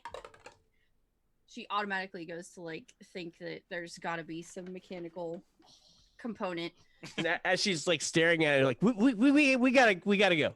Now is not the time. We Oh. yeah. We gotta go. Oh, yeah. Okay. Well, thank you. And I'll be like walking oddly. Because what was it like? It was like studded leather. Or It's something studded like leather, yeah. that? Yeah, so it's probably still stiff Pretty- and everything. yeah. So I'm like eat a mechanical robot kind of run thing. Yeah. Going on. It's like a child who's got the winter coat Right. thing going Exactly. Ralphie, wait for me! on. So I'm like, I'm like, why don't you? Do you want help getting there? She was. It's almost that reaction, like, Like I can probably carry you if you want to jump on my back. mhm. It's almost like since my arms are out like this, it's like you just go splat. Okay. Just scoops her up. Like the kid in the snowsuit. Yeah. Yeah, Yeah, exactly that. You Yeah. built like a handle into the back or something. You know, Just pick her up like a suitcase and I'd be like, Okay, All and right. I'm doing the in-air Now, running, and Hugon, Roz is just flying behind Being me. that you didn't have to go through all of this, Yeah. when you reach the entrance, are you waiting for your compatriots, or is this a Fuck Hugon? no. Okay. Hell how far no. how far away is the entrance, by the way? You would. It's right in the town square, so it would take you 30 seconds to Minute or get so. there. Okay. Yeah, if you're running at full bore. So hey, Thunic, Yes. roll for initiative. Bah. And actually, why don't the I rest think of you do that too? Because we're gonna need to eventually get to all of you folks. All right. Okay, Ooh. maybe 20 A out. negative on initiative, don't I? I do 4. Oh my god. Ooh. God, you're so bad at this. What do I need to add to the... My dice I think, all hate listen, me. listen, I think that this is going to be a pivotal moment for Thunuk. It's going to be amazing. Or you're going to die. There's no really... Which is pivotal unto itself, but It's a pivotal moment. Then it becomes that is martyred. The end. Martyr for the 4. Go. Yeah. Eno and Dren. 22. Oh my god. Okay. 11. Eno just hurls me down like into the cave, and that's how I get Okay. there first. So, I have a It's- 16, by the way. oh, you have a 16? Okay. I'm sorry. The armor's so new, it's slightly slick enough on the stone floor, so he throws you like a curling stone. You Oh, and spin. I've got my shield still on my back, so I can just sit on my shield. And Oh yeah. All right. So, Thunuk, the horde begins to move in around you. And the larger zombie that smirks at you takes a swing with his sword, Nah. and he does not hit. It's a big lumbering swing, and you're able to get out of the way of it. But then the zombies, then the zombies begin to move in on you. And, oh dear. Ugh.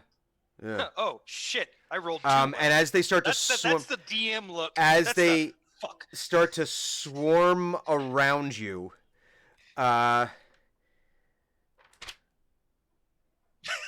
You take 28 points of damage. you take all of the damage. No, you How's take that? they are reaching and like trying to like get their claws into you and swing and hit, and they're able to do 8 points of damage.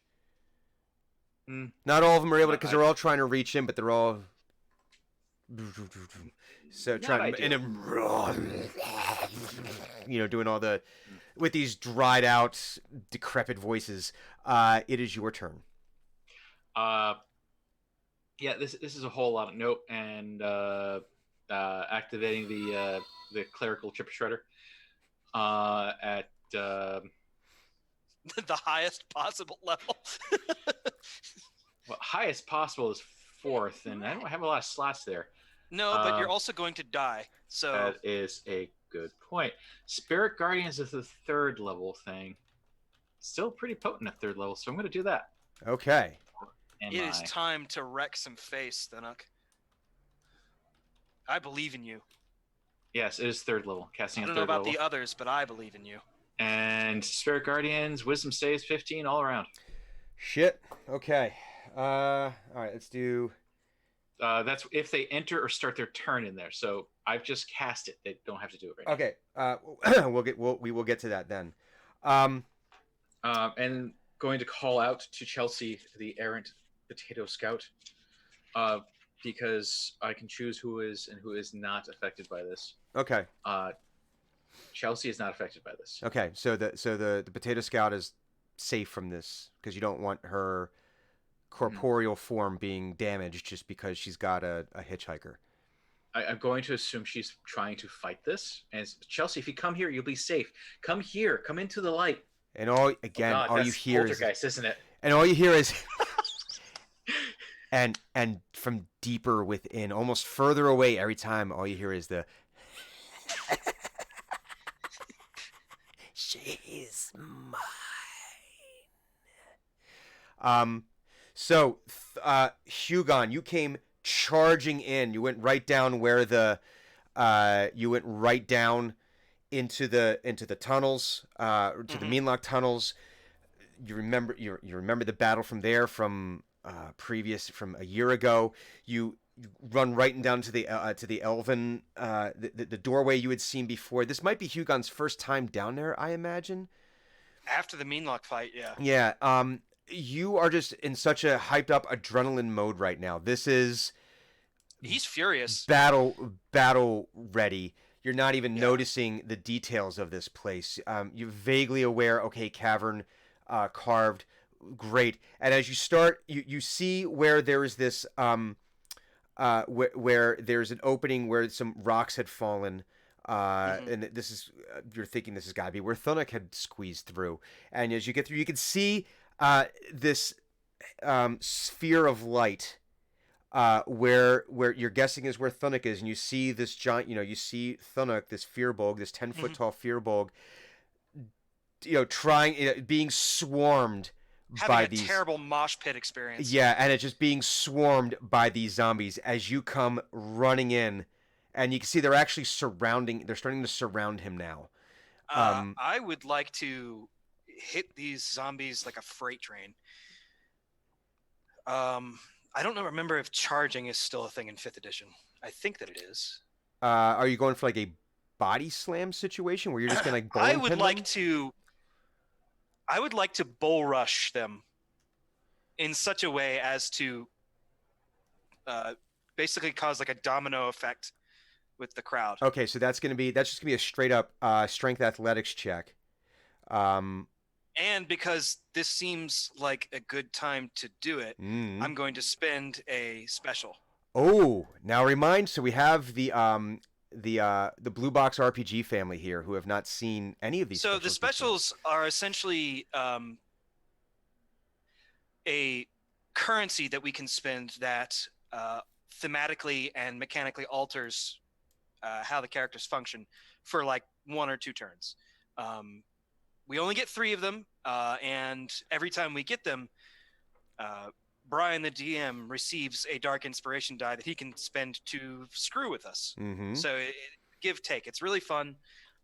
It adds a lot of excellent thematic awesomeness. And you, the channel, can actually replenish all of their specials whenever there is a new stream boss. So whoever. Yes, when you murder the stream boss, we get to do not in real life. Not in real life. Just not in real life. Just in the stream. I'm not ready to die yet. All right. Okay. So we've called yours is your special is Delotha, or the mask is Delotha, the hate mask. Yeah, the mask. Special is Delotha, essentially. It's the same thing. Yes. Hugon. Okay, this is going to sound a little meta, but I have no better way to describe this. Okay. Have all of you played Skyrim? Absolutely. Okay. Yeah, so, ever. you remember what the flame Atronachs look like? Absolutely. Basically, everything that is not armor on Hugon basically turns into fire. Oh. It's very cool looking too. Oh, these are badass looking. Yeah. And his mask is now basically the sum total of his head. And it's just a complete inferno inside of him. Oh wow! Good, I'm looking this up. Okay. Oh wow! This is the first time Thunuk will have ever seen you. He does not know that this is you, probably. No, he probably is like, oh shit, more problems.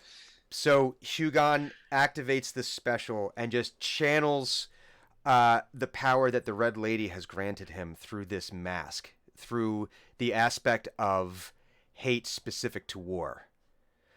And just this, so it's Hugon's armor, but just flames licking out from everywhere, and it's like the mask has gone total Ghost Rider here.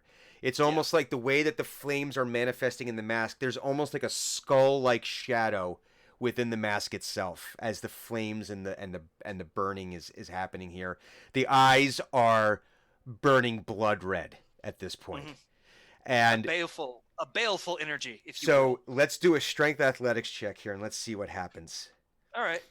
While he's doing that, I would like Thunuk to shout, actually, because you would recognize the armor and mask. Hugon, you're on fire! Oh, this is bad. I'm sorry. I didn't mean for this to happen. I have a. Let's see. Sorry, I have to. look it Strength up plus real- modifier plus proficiency. Right. So 19 on this Okay. roll. All right. All right. So, Hugon, you come charging in and just blasting. I think if I remember, the damage is actually a 1d4 Something. plus your strength modifier. Okay. Well, if that's the case, it's 1d4 plus 3 Okay. to the first thing I hit, and then I'm hoping for the domino effect is what I'm Yes. going. I know. I hear you here. I hear you. That's 7 points of damage, Okay. and I hit them like a meteor. Just Yeah. So let me do math here because, man, I should never have majored in communications because I can't do math now. This was bad. Math always catches you.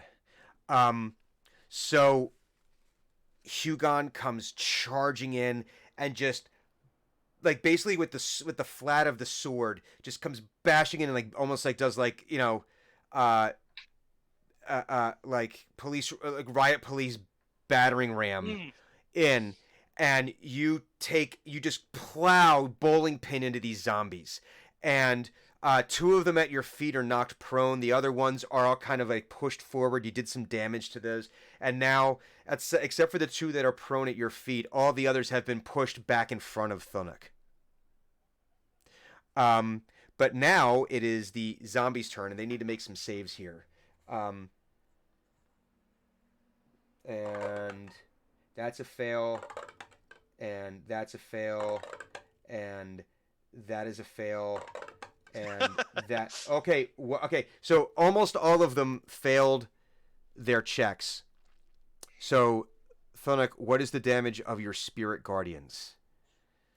More d8s, and oh wait, no, I have precisely the number of d8s I need for this. Okay. sounds like you need some more dice. I have a lot of dice, but I don't have a lot of d8s. Oh dang! What'd you? 6s all across the board, or 8s all across the board? Almost two Oh, 8s and a geez. 7. Ooh, gross. So 16, 23. 23. 23. And is there any other modifier on that, or is it just straight up Straight damage. 23? Radiant. He Okay. chews and chews Oh and wait, these are chews. zombies. Radiant. Yeah. Oh, I don't know if God. that does anything to zombies. Undead, I think, take half again for radiant damage. Jesus. So rounded down or up? Down. It Down. Damn, Oh, so yeah. wow, 34. Jesus Christ.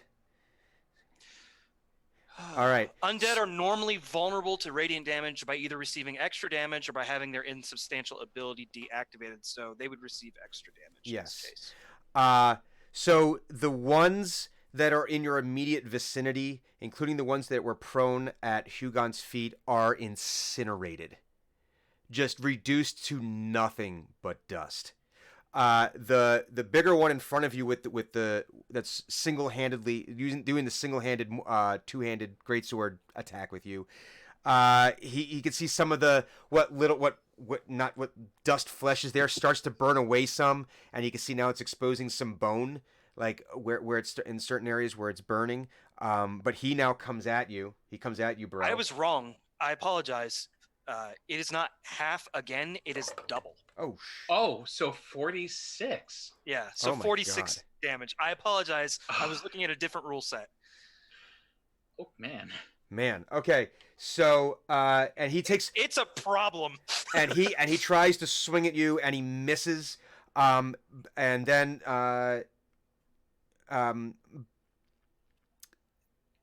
yeah, and the other zombies now are kind of like being held at bay from around you.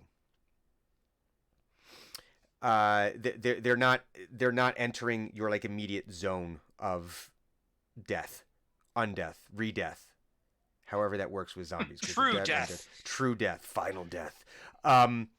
So and then Eno and Dren, you come as you have the same deal where you come running down into the the former Meanlock lair. You go through the elven door. You're running down into the these catacombs, and you run down into the catacombs, and you see that you see the orb of light, and you see like Hugon's already taken out a few of these zombies. Some of them are burning in front of him now, and you're able to get into his zone of light now, and you see the horde of zombies just on the edge of this light sphere by Thunuk. Yeah, and I have dark vision, so I can probably see. And what Drenmai with your dark and Eno, so Drenmai and Eno with your dark vision, as you see further down, the hallway is chock full of zombies. How big would you say this area is? It is approximately 10 feet wide, and as right now the length of your dark vision is as far down as you can see, about 60 feet if I remember. Okay. 60 feet down. So, Um, but that is going to be a good place for us to take a very quick break. damn it! Okay. So you can all think about your I don't have strategy. to do anything. Let's come back. Dren and I are like, already know what to do. Oh, delicious. Oh, So delicious. we will come back in just a very few minutes at the top of the initiative order, which is going to be none other than Drenmai Gemweaver, Tinker Gnome, and Destroyer of Worlds. And we will see what happens next. It will be the briefest of breaks. So everyone from Blue Blocks RPG and, of course, our usual crew of folks here, who is usually led by the wonderful JD Lady, stay tuned. We're going to be right back with some more Dungeons & Dragons. Thank you very much. We'll be right back. Bye-bye. Bye.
Okay.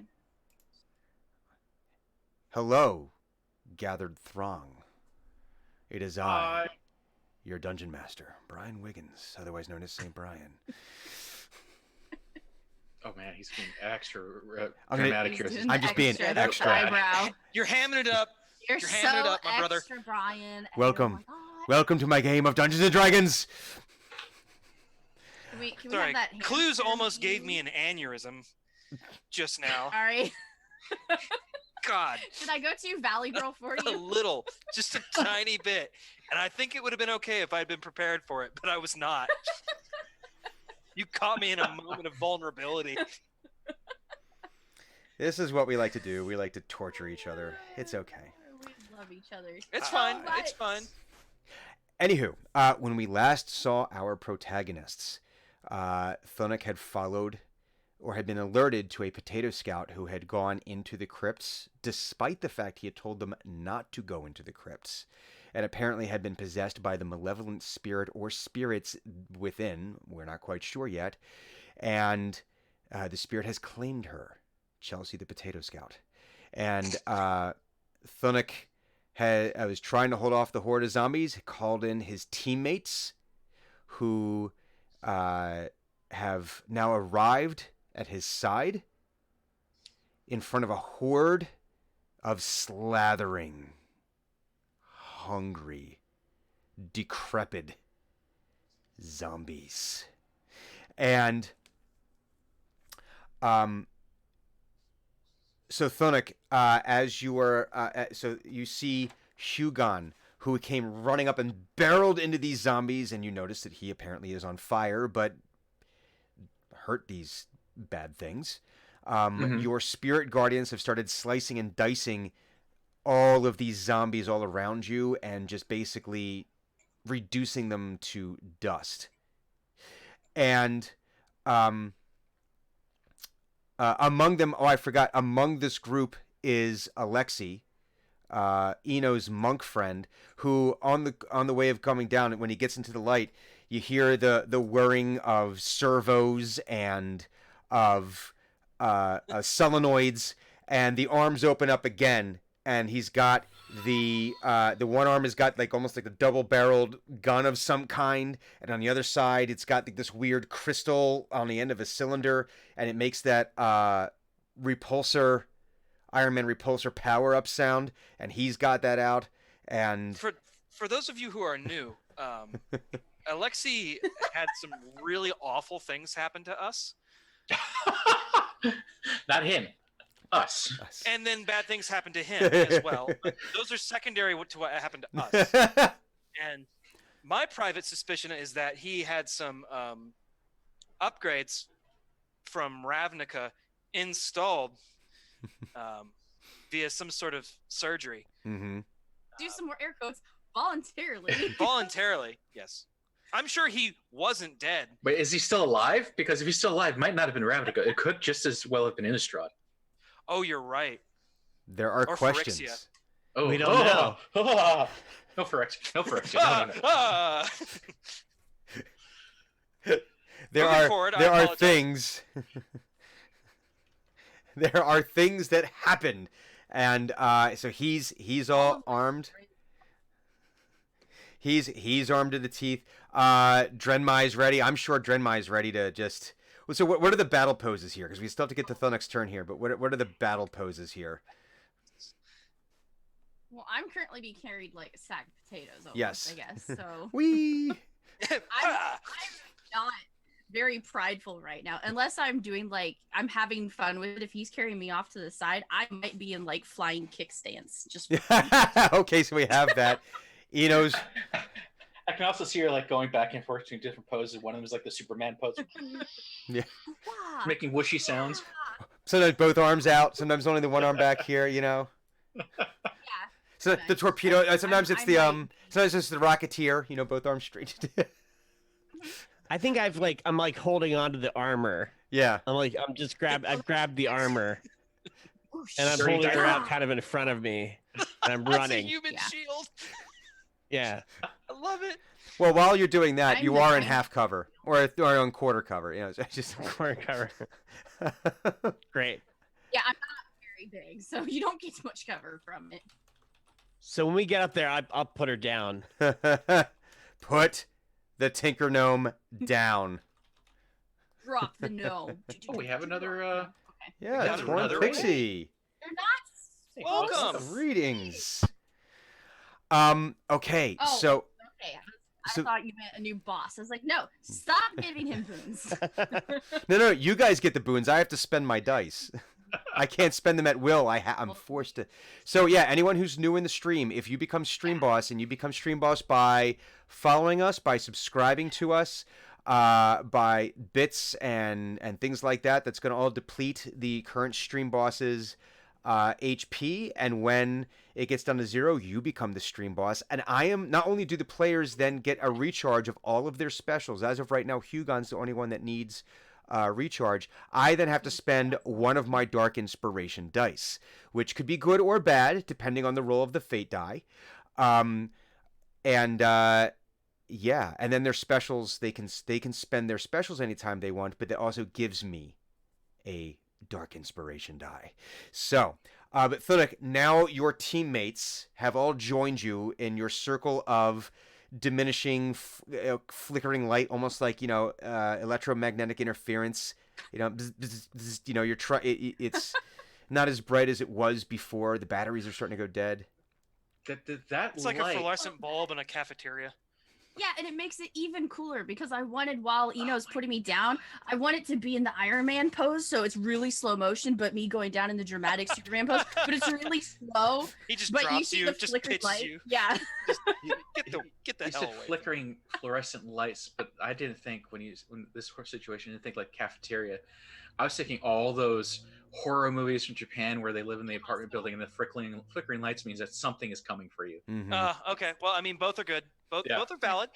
And there's again, we've said this horde of elven zombies I've amassed in front of you. You could see them just, like just craving your flesh. It is Thunuk's turn.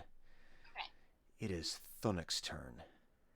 So Thunuk, who has cast his Spirit Guardians, which resemble the little tiny mirrors that are the Phantom Zone from Superman, but Yes. all showing aspects of the Four Seasons, flickering through as the they air. spin around.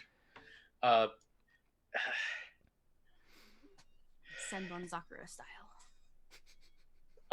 So they don't know about this because he didn't say this in the over the wrist gauntlet communicator thing. One of the like I said, one of the potato scouts. She's somewhere around here. Can you guys see her? I can't see her, but she's possessed, and we have to help her. One moment. Give me one moment, and You see Hugon go from red to blue. What? Excuse me? so out of curiosity, from a gauge of like, he was sort of he is a zombie and he's big and he's nasty. He's got a Mhm. sword. To he is a zombie and he's big and he's nasty. He's got a sword. He's about to fall apart. Where is he in this area? Because I can't.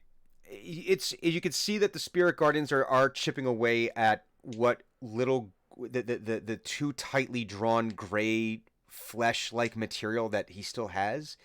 It's starting to it's like starting to burn away. Like you've got like that slowly growing spot on the face where the cheekbone is starting to get exposed, and you can see the empty eye socket. Mhm. And it's starting to grow, but I he's don't like it. still looking kind of hardy. Kind of hardy. I was gonna say healthy, but no, I can't look healthy. Not healthy, more hardy. Yeah, I think because this is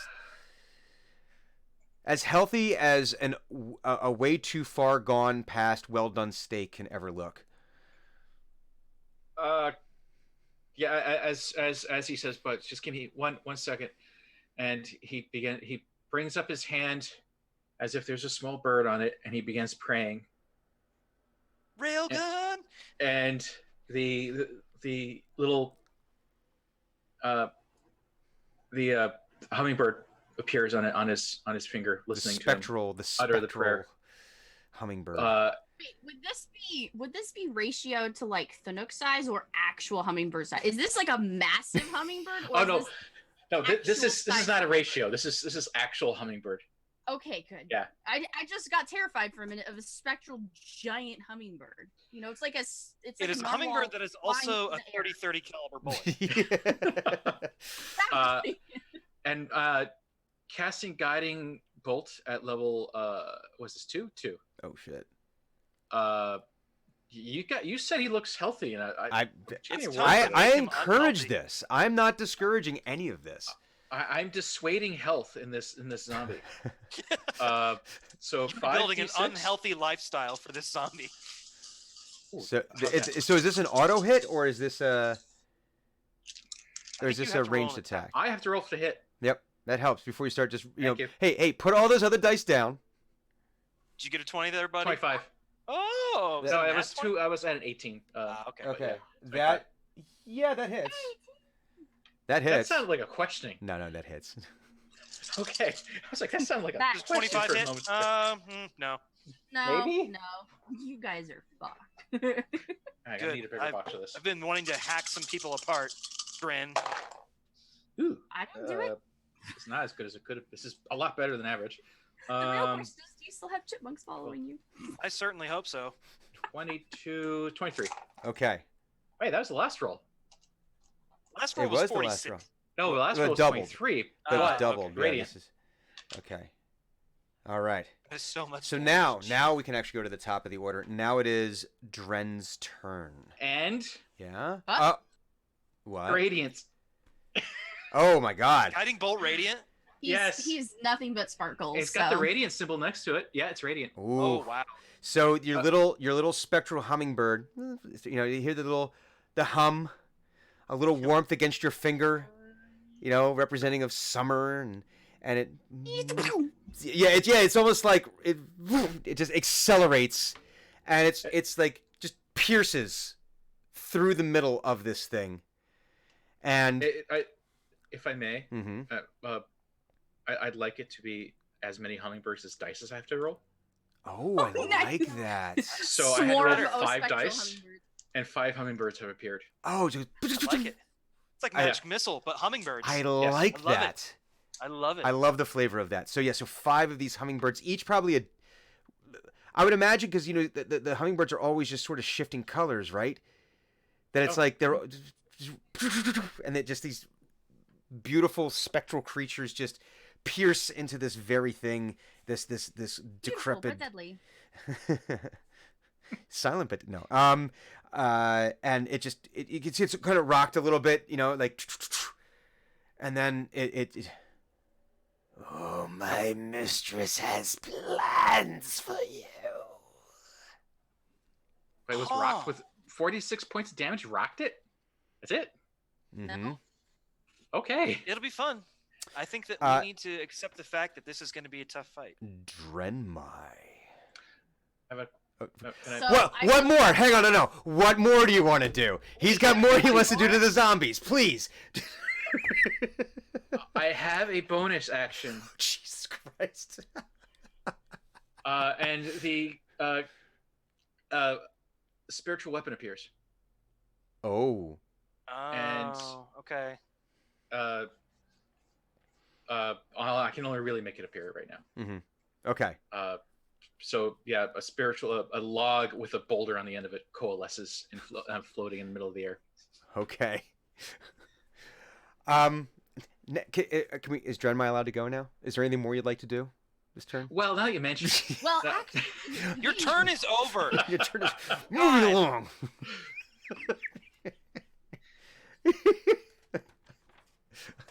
Drenmai, it is now your turn.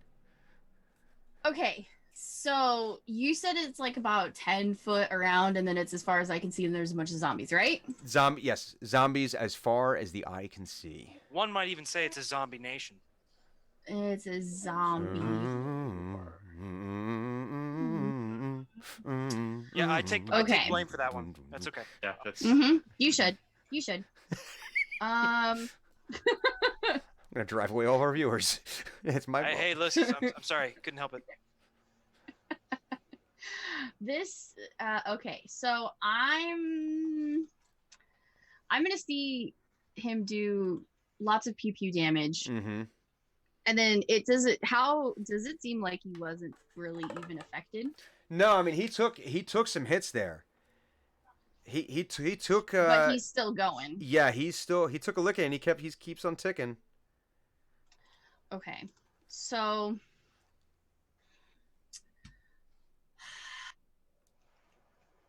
I guess then I'm gonna kind of look around. I'm gonna look at all the things that I have to do, and I am going to cast polymorph on myself.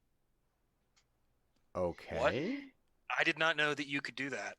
It's new. I don't like it. I know you wouldn't, because I can even do it to you at some point, and you just have to try and roll to beat my.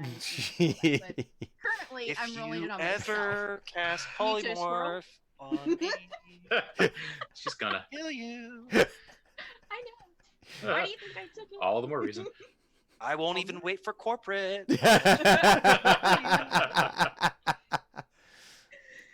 So I am going to turn myself, and then the great part about this is that all of my newfound armor gets melded with me, Mm-hmm. and I'm going to turn into a werebear hybrid form. Okay. Polymorph into werebears? I'm going to try. I can polymorph into anything that is about equal, Size? like level of me. No, Oh, like the level. challenge It's- rating. Oh, I was Yeah, gonna. it's hit die based. Yeah. Okay. Yeah, I was it gonna has to say go off of challenge rating. werebear that's No, this no, big. not Yeah, like a toddler-sized werebear. God, that's evil. Yeah. It's like a satanic Ewok. No, I go full size. Okay. Werebear. But I also get my armor. So it's like that studded leather armor is now on the werebear, and it's great. And I have a giant ass meanlock shield on my back. Oh my god. Oh, I Um, thought your gear I know. melded into you. Yeah, I thought- okay. No, it melds with me, and it from the Oh, skull, if your it's new just- form can wear the armor. Yeah, okay. Oh, yeah, it resizes. melds into your Oh armor. my I god. forgot. So Oh, interesting. everybody is, and also Drenmai goes from Drenmai Tinker Gnome to To big ass hybrid werebear. war She's form. the next It size. just- yeah. It's the next size. Yeah. Yeah. So now there's not a lot of room in this hallway right now because you've got Thunuk, who's a big boy, and now you've Yeah. got Drenbear. Yeah, and I just like almost want to transform into it and do Bear, like an it's Bear My intimidation roar. Gemweaver now. It's Bear My Gemweaver. Yeah. Like intimidate the zombies, brah. And then hold on, I gotta pull up my werebear sheet here. I'm going to if I'm allowed to do it, because I don't know if that'll. If you're like, I- what do you I want to would do- do? I want to do a bite. You want to do a bite? I can do a bite. You can, but you know what happens if you do a bite, right? No, I'm a it doesn't werebear. actually work if you're polymorph. The Oh, curse you're doesn't right. trans- That's true. Yeah, you're not So- cursed. Okay, true. Meh. I just have to let's see. What's closest to me? Well, listen. This larger zombie that you see in front of you that appears to be some kind of leader, the one that spoke, he is in Yeah. front of you. And then on the outside, he's the closest, but then on the outside of this ring is the rest of the zombie horde, of the shambling horde. Okay.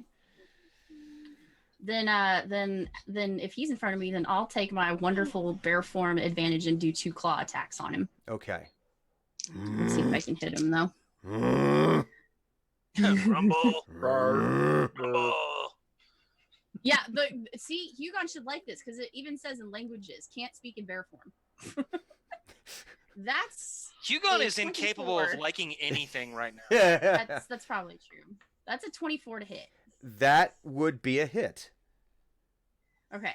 And that's just one. And then another one would be 21 to hit. A 21 does in fact hit. Okay. So then oh wait, these are yeah. Rumble. Okay.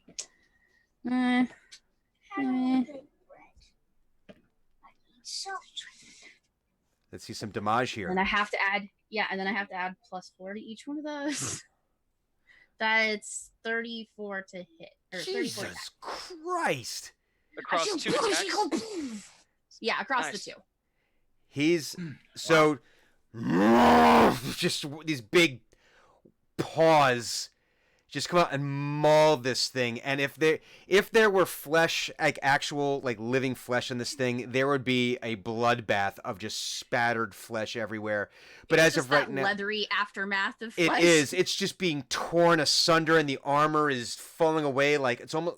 I mentioned this before that the armor is like almost like packed dirt and mud, and it's so old and it's falling apart.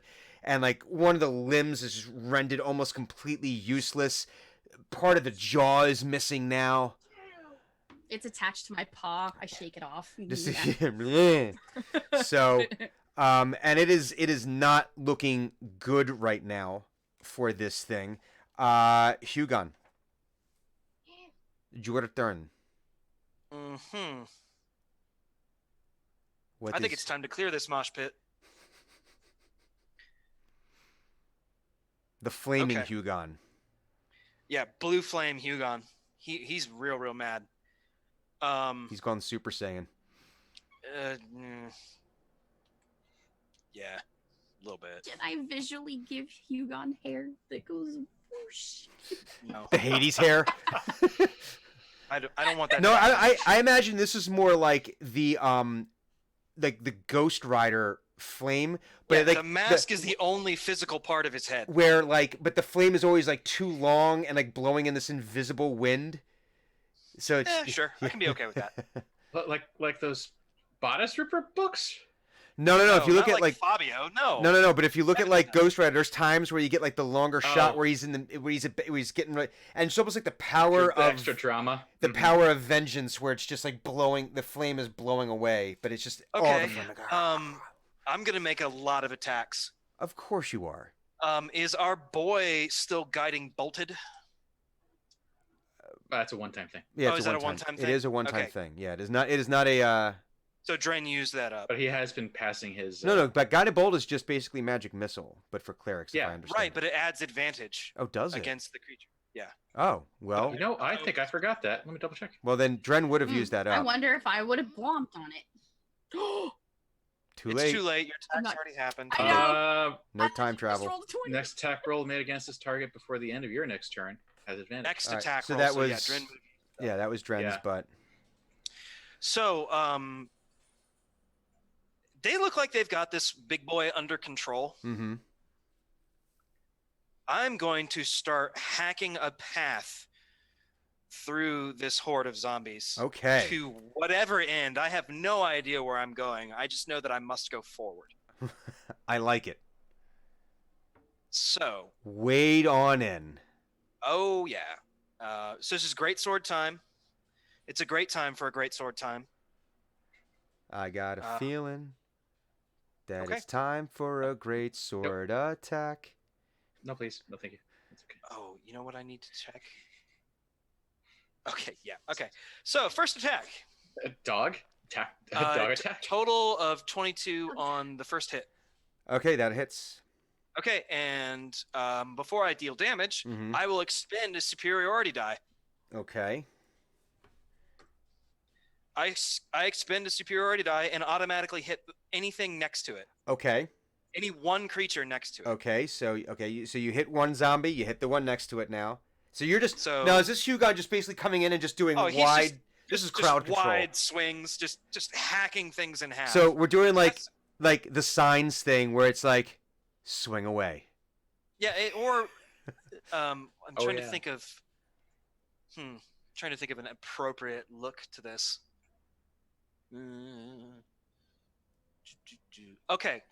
Do you remember the first Lord of the Rings film? I do. There is a couple of scenes at the very beginning of the film where they're talking about fighting Sauron's forces on the slopes of Mount Doom. Oh, and Sauron is just sweeping through and like batting Yeah. people away. That's exactly what's happening right Like here, it. except with a great sword. Like it. So that's the first one. Okay. Second attack. Yes. I roll a natural 19, which I think Okay. is a crit on a greatsword. Let me check. I don't normally have greatswords in my repertoire. And what is your AC, by the way? 18. Uh-oh. Who'd we lose? We lost clues. Oh, Oh, no. dear. Oh, Oh, no. dear. Oh, no. But that's okay. We're all half to Greatswords. pieces and all over the place. Ah. I'm going to try to save the screen here. Save the screen. We're going to put a temporary screen up right now. Okay, that's going to be the temp screen until she comes back. That's okay. Okay, so the second attack was a 25. That hits. I spend another superiority die to hit the thing next to it, Okay. and I hit it You do. because. I can. All right. And I do another attack. Okay. So this is what happens when you're a level 8 battle master. Yeah, I keep attacking. Oh, I rolled a 19. I hit. I spend a superiority die. I hit the thing next to it. Okay. Oh, I attack again. Wait, For a fourth attack. Does this chain every time you hit you get another one? No, I'm spending my I get 2 attacks and I'm spending action surge to get 4 attacks. Oh, okay. I was like, wait a minute. Hang on. No, dude, listen, if I was pulling a 3.5 Great Cleave like sequence where it's just like bam, oh, I hit it, bam, I hit that one too. Bam, oh, I guess I just keep on hitting. All right, so attack number 4 here. Attack number 4 is a 17. Okay, that hits. Okay, and then I spend a superiority die. Okay. So now it's time to roll a whole bunch of 2D. Let's do some damage here. Let's see what the yes. result So first is. attack damage is 2d6 plus 3. Mm-hmm. That is 10 points of damage, Okay. and then 5 to the thing standing next to it. Okay. Next attack is, oops, drop my die. Yeah. Is 11 points of damage, Ooh, and then good one. 4 to the thing next to it, Okay. And that brings it down to that. Okay. and then fourth attack is 10 points of damage, Okay. and 7 to that thing next to it, All right. There we go. and then the last attack is I rolled pretty poorly on. Oh no! I have Great Weapon Master. Ha ha! I can reroll ones. Ha ha! 11 points of damage, Okay. and 8 to the thing next to it. 8 to the thing next to it. Okay. Okay. Cool. All right. So you're just in there hacking and slashing away, and you've cleared. You weren't able to down any of them this time, but you are able to clear like a path in front of you where they're but they're all still within this attacking distance. But they're none of them are looking great. I mean, they weren't looking great Oh yeah, to sure. begin with. And really, it's not so much that I want to kill them; it's that I want to draw aggro. Right. So you're gonna train them. Oh yeah, I would like you to hit me. Please try. Eno. Hey, you finally get a So- turn. I'm Yeah. sorry, I No, apologize. it's okay. fine. I was just planning, This is what bards do. So you've got a bad guy in the middle, kinda, and he's just surrounded by minions, and he's got the crown, right? Yeah, you've got him that's in That front one of scene? Thunuk and in front of Dren now. Bear my Gemweaver, and then he's actually like in this realm of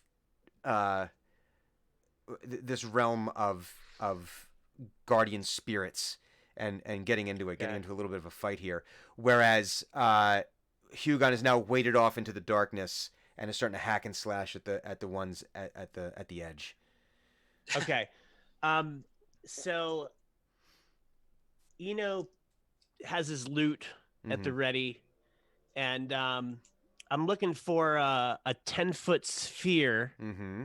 that's going to catch the bad guy and hit as many of his foes, and hopefully not hit any of my friends. They're is that too doable? far. No, they're too far away. You'd have to hit one or the other. You could potentially hit the zombie king, for lack of a better term, that's in Yeah. front of them right then and be safe, or you could put that out into the zombie horde, which is a good now 15 feet away from him. And you could Okay, probably so do it that he's- way and not hit Hugon. He's separate. Yeah. He's separate. All right, Yeah. I'm gonna go for the horde. Okay. Slay the horde. For the Yeah. horde. So this is a 10-foot radius sphere. It is a what thunder? It's called Shatter. Oh, Shatter's a quality spell. it is. So it's 3d8 thunder damage. Okay, before they- TOS happens, stop. They need to make a they need to make a Constitution saving throw. Okay. 15 DC Alright. 15. Zombies have Uh, surprisingly good constitution. You would think the opposite of that. What's the number they need to hit now? 15. 15. Clues should be back shortly, by the way. Windows decided to update. Is that what happened? Essentially, yes. Okay, so okay, so I did my little throw here, and let's get some. Let's get damage, and then describe this for me.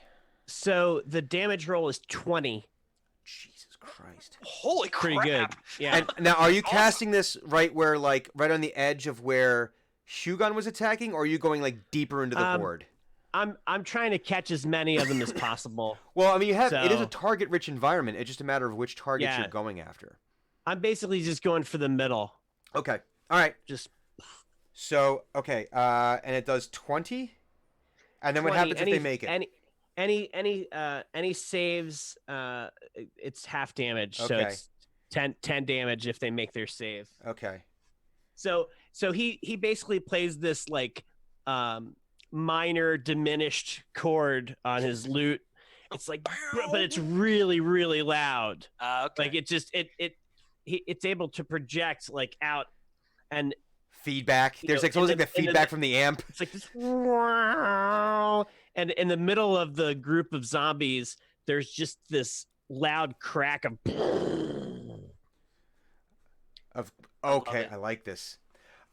Death with the power of rock and roll. It's a sudden loud ringing noise, painfully intense, and it erupts from the center of this group of So zombies. you Love it. hear your sound travels out exactly where you want it to go. This pinpoint, this pinprick of sound, and it expands and as this as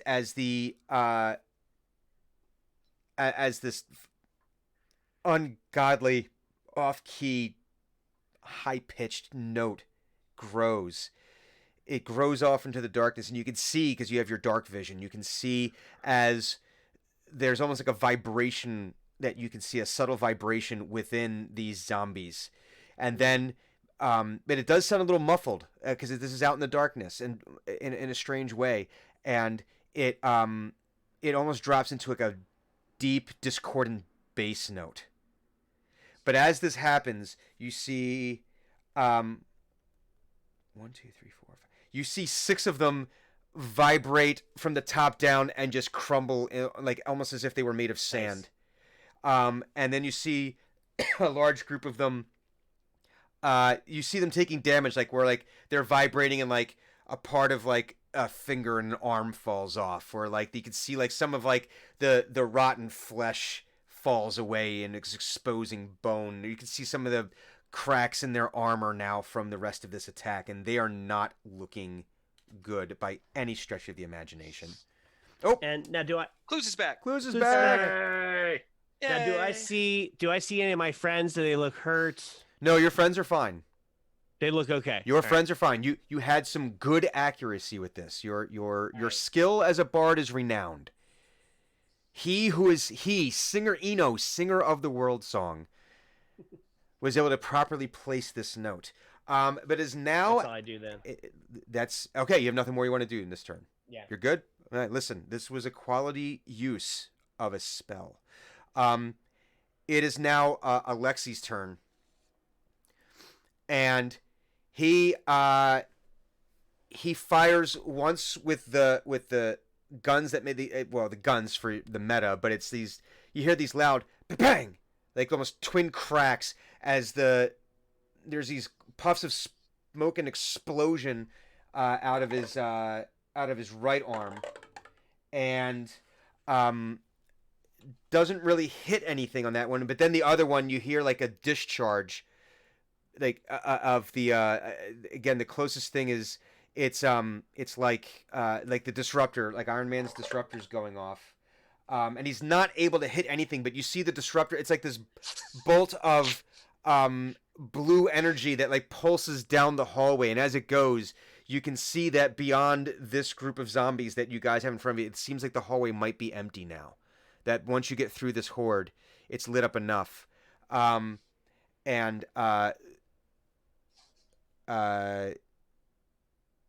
Thunuk, Eno, and Dreadmite, you do recognize that second one, there was it felt like a burst of eldritch power that he launched out of that second attack. But that's pretty much all he's got at the moment. Zombie King, he needs to do a save to see if he does not make a save. So Thunuk, what is the damage that your spirit guardians deal? Yes, to those this thing? tasty spirit guardians. 3d8 time. Oh, that was also pretty okay. Not as good as the first one. 13, 21. 13, Double it. 21. Okay. 42. 42 great. damage. Shit. So Yep. he, hang on, what am I doing? It's like living in a blender for this guy. here? This is not. It's like, this has it's not really nice been- in my blender home. I keep being desiccated by those blades, but it's really nice in here. I think I'm gonna stay. I'm not going to do this anymore. The real estate agent told me this would be better prime property. He didn't say that there was gonna be a haunted blender. That's a Everywhere. Um, House. God, So- I can't seem to get rid of it. so Says this, the kitchen doesn't need any renovation.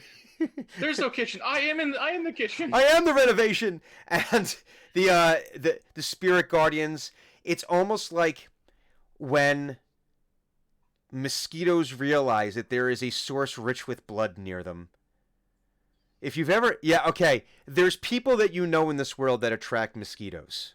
Yeah, I'm one of them. It sucks. Yes. Your spirit guardians swarm around this thing. And now it's like before where they were spinning and spinning. Now they're like coalescing around, and it's even faster as they're just chipping away. And as its form starts to dematerialize from all of the radiant damage bursting through this thing, it just gets one last, my mistress has plans for you. Like, are you a broken record? But You're a bear. You can't As- talk. as it Grumble, grumble, growl, growl, growl. as it collapses down, there is a burst of eldritch energy that is released from it, and I need all of you to make a dexterity saving throw. Dex save is very Dax. Dex, and the number you need to hit is 14. Ooh, I got a 15. Okay. Yes. I rolled a 12. Aha. 9. Uh-oh. I'll give you That was a failure one on my pass part. on what I got. Well, I mean, you are standing right in front of it. Yeah. So Yeah. Thunic just is gonna eat. He's gonna And He tries to hug it. It's Yay. apt to describe his movement as lumbering more often than not. 23. 23. Okay. So the rest of you, except for Thunic, will take half damage on this. So I think the headcanon will be like Thunic almost does like the jump on the grenade thing, probably. Like just. I rolled a 2. You rolled a. 2? Oh. I rolled a 2. Oh. Actually, no, that makes perfect sense because Oh, yeah, he yeah. steps in. You two are taking up most of this. So you guys are going to absorb the most of this. Eno and Hugon will take. Eno is probably standing behind, so he's going to get shielded by his compatriots, so he'll take a little bit less. And Hugon is probably, it's the nature of his current state is burning away most of the attack. But, all right, hang on a second. 9, 10, 24, I don't like being a bear. 24, and, okay, it's 38. 48, 51 points of necrotic damage. I guess it's a good thing that I am a bear and I have all this wonderful health. So 25 is half of that? Yeah, it'd be Yeah, half of that. 25. Yeah. Ow. Congratulations, you've made Hugon angrier. Thunuk says, "Ow." Ow. Thunuk, how you feeling? Thunuk takes a knee. Does he really? He's at 1. Ow! So Thunuk took like the majority of this necrotic blast, and you just feel your skin like darken, and like it's almost like you have instant arthritis in every single one of your joints. You get gout. Your lungs seize up, and you feel like this. It's like you're raggedly drawing breaths. It's almost like you feel like you've instantly aged. There's nothing visible about it. Going back to your Iron Man example, Iron Man 1, there's that sonic weapon where like your veins start popping out of your side of your head because your entire body is basically seizing up. Yeah, it's almost like your blood is thickening. Yeah. I can sort of see like all the veins in his face turning black. Okay, we have that. From I think like blood poisoning or something. Yeah, and this is like even like your own vision. It's like that Call of Duty vision where it gets redder and redder and redder the more damage that you take.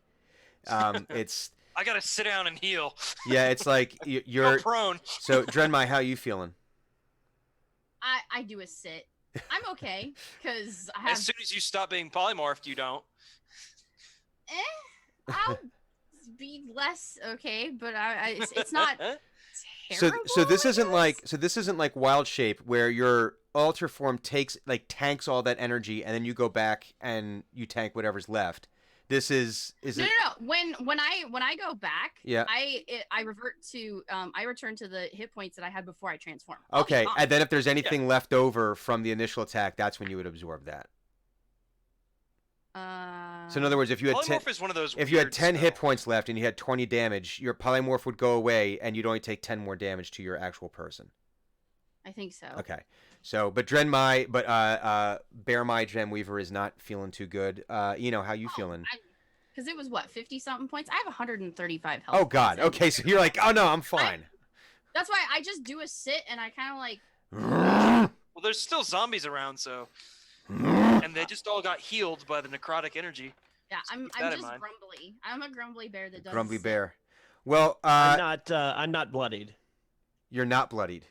Not quite. Not quite. Almost there. Oh, that's right. I went from not bloodied to bloodied, and from like in one hit. Hugon, the horde is coming please do. after you now, and I love it. yes, they do barely. So there's 5 of them. Oh God, I can't do math because I'm so bad at this. 5 of them are able to reach in and do 20 points of damage. Okay. What was the damage number for each attack? Wait, did they just enter my zone of Chipper Shredder? No, they're attacking Hugon. I'm farther away from you. Yeah. Oh, I thought you were in the zone. No, he No. waited in. I specifically went into. Oh, that's right. I'm sorry. You're right. Each one was you had basically 5 different attacks of this horde that's around you. You had 5 different attacks that were able to reach you. Each one was worth 4 damage. Okay, so I have heavy armor. Okay. One of my feats is, oh well. You can just ignore it. Well, no, it's not that I can ignore it. It's a heavy armor master. It's like DR3, for wearing heavy armor. Hang on, let me. D&D Beyond does not keep my feats every time I put them in, so I have to do this every single time. You want to forget your feats? Couldn't be easier. Yeah, when wearing heavy armor, bludgeoning, slashing, and piercing damage you take from non-magical weapons is reduced by 3 each time. Oh, okay. And yeah, this Nice. is So if they each did 4 damage. bludgeoning. So it's each Okay. so each would do actually 1. Okay, so 5 points. So of you damage. did. So your armor basically tanks. It tanks 17 points of or 15 points of damage. Yeah, Heavy armor is very good. You're like, screw you, buddy. keep hitting me, Go on. please. Please keep hitting me. Thunuk, I love it. Thunuk, it is your turn. Well, wait a minute. Oh, I didn't I'm get to go. sorry. Well, I didn't well, get hang to on. do anything yet. Oh yeah, I'm the bottom of the line. He's man. the You bottom gotta- of- Yeah, skip.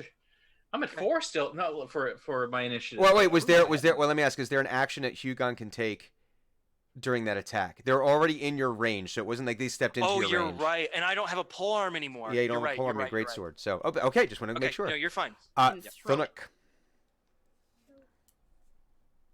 It is your Wait, can we turn. skip everyone? No, Thunuk needs to do a heal. Thunuk, it's your turn. Oh well, dang. Yeah, we're good. Yeah, cure wounds on myself. Oh God. Yeah, Ugh. I hurt. Howie. In a very coughing, sputtering fashion, Thunuk grabs himself, holds his holy symbol and himself at the same time, Mm-hmm. and casts Cure Wounds on himself at level 4. Thunuk does like a self hug. Yeah, I love me.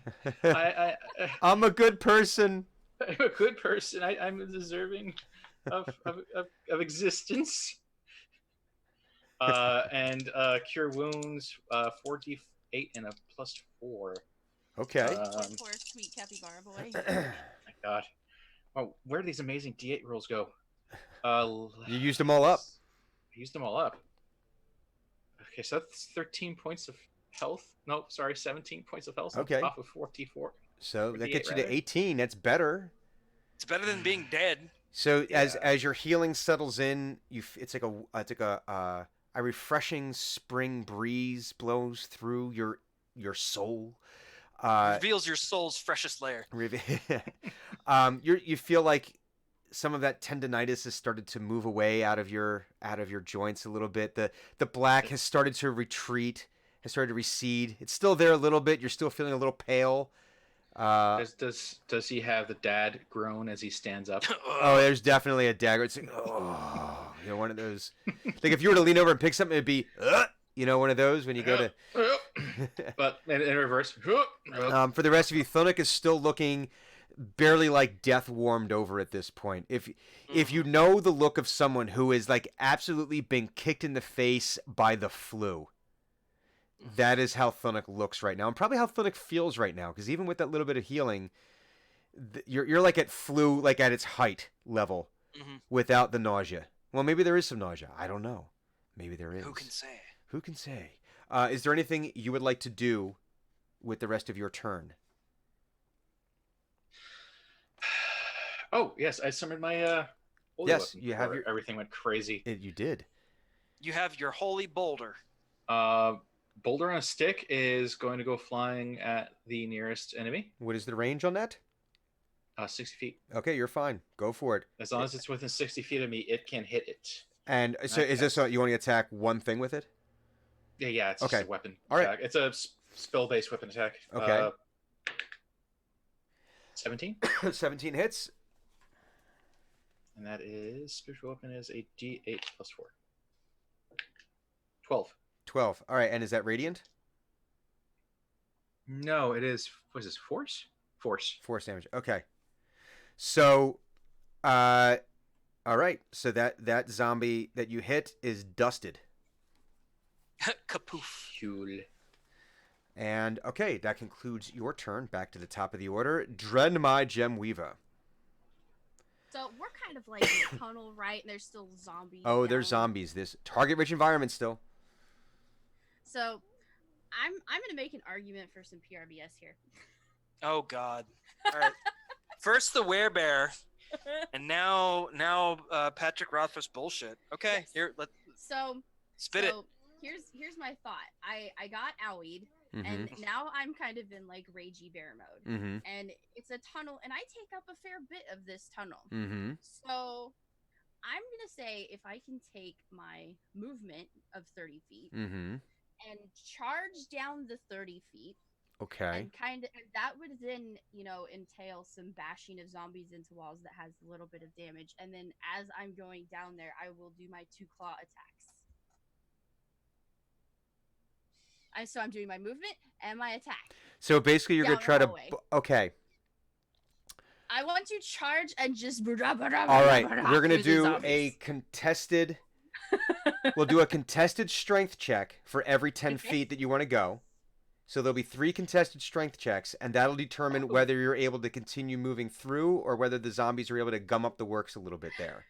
I'm fine with that. I'm a big bear, strong boy. Okay. All right. Okay. What is your strength right now? 19 plus 4. Okay. So it's a +4 mod. Okay. So you're rolling +4 to your roll. All right. So contested roll number 1. Okay. What do you got? It really doesn't even matter. No, Womp. she rolled a 1. Womp womp womp womp. Oh, Actually, jeez. does my womp work? I might have deleted the womp video. Hang on, let's see. Oh no. Nope. I deleted the womp It video. works. It works. Alrighty. Okay. I will allow that 20 count as 2 successes, so you only have to contest it one more time. I think that's okay. And then last contested roll here. You pretty much automatically won because I roll like trash. Okay, I have 14. All right, so you're able to barrel through. Bear roll. You're just no. It's okay when you do it, but it's Not okay when anyone does it. Let's be realistic here. Terrible. Look what you did, Brian. It's your fault. I know it is my fault. It is always my fault. That's just listen. That's my responsibility. It is my curse. It is my burden. So first, let's do some. Let's do 3 1d4 attacks, just to see what kind of damage we do rolling as you roll down through the hall here. Okay, I got a 4. Okay. A 3, and a 2. Ha! A in order. 4. Okay, so A 3 and a 2. I was getting tired as I was going down. Stupid Yeah. zombies, stupid well, I mean, you slow down a little bit. Okay, and now you have your 2 claw attacks. Is it going to be against 1 zombie, against 2 zombies? Like, what's your? Well, let's see. Here, I'll roll for the one guy, and that's a 26 to hit That hits. with a total of 20 damage to him. Okay. Does he die? Oh, he's very, very dead. So Okay, basically, so then- you come trucking down this hall, and it's basically bear smash. Just Mm-hmm. And then I'll have a 17 to attack the next poor soul that's in my way. that hits. And then that's 19 to hit Uh, to attack. He is damage. dusted as well. Smash, smash, barrel through, and then you just see zombies smashing up against the So wall. there's this zombies are like flying up against the walls and taking all this bludgeoning damage, and then Bear Mai comes down to the end and just smashes 2 of these zombies, and there's just like it's a pile of dusty bones and what might have been body parts at one point. Maybe there's some old flesh in there somewhere. There's a lot of desiccation I got that one happened. in my mouth. There's like it's an arm just randomly. it's just it is a mess of former zombies. I want to like look back at my compatriots with like the arm in my mouth and just do like the bear grin and like the little tail on the butt wags. I love it. I love it. Hey, Hugon. Are we still surrounded by zombies? There are fewer zombies now, but you feel like it is still a very target-rich environment that. Listen, I'm just providing you. I wanted to provide you guys a playground that had I'm some not mad. horror elements in it. I'm not mad at all. I did most of my cool shit already, Yeah. but I can still attack an awful lot. Oh, none of the zombies that are left are looking particularly in prime zombie shape. Okay. They are not anywhere near the apex of zombiehood. Does a 13 hit a zombie? A 13 does hit a zombie before Okay, they are that's slow and surprising. stupid. Okay, 2d6. I can reroll ones because this is a two-handed weapon. I do 13 points of damage to that zombie. Dusted. And my second attack, 16 on the die. Hits. So I'm assuming it's a hit. Yeah. And I do 12 points of damage to that zombie. Not dusted, but not looking good. It is barely holding itself together. Now it's kind of like, so that last one, you come swiping in, and it's able to you're able to like take out like almost like take out the legs, and the leg doesn't It even like hangs on a rib. it like, doesn't eh. it doesn't even break. It's more like it's just snapped and like collapses, and it's like down on its one stump, and it's still it's still trying to claw at you. Blarg. Yeah. Blarg. So Yeah. does that conclude your turn, or are there other things that Hugon is able to do? Because I'm uniquely equipped with a not halberd, yes. Yeah. That Okay. is all that. Eno, our So- tiefling bard. How far away from Thunuk are the creatures, like the nearest creatures to him right now? Probably a good at this point.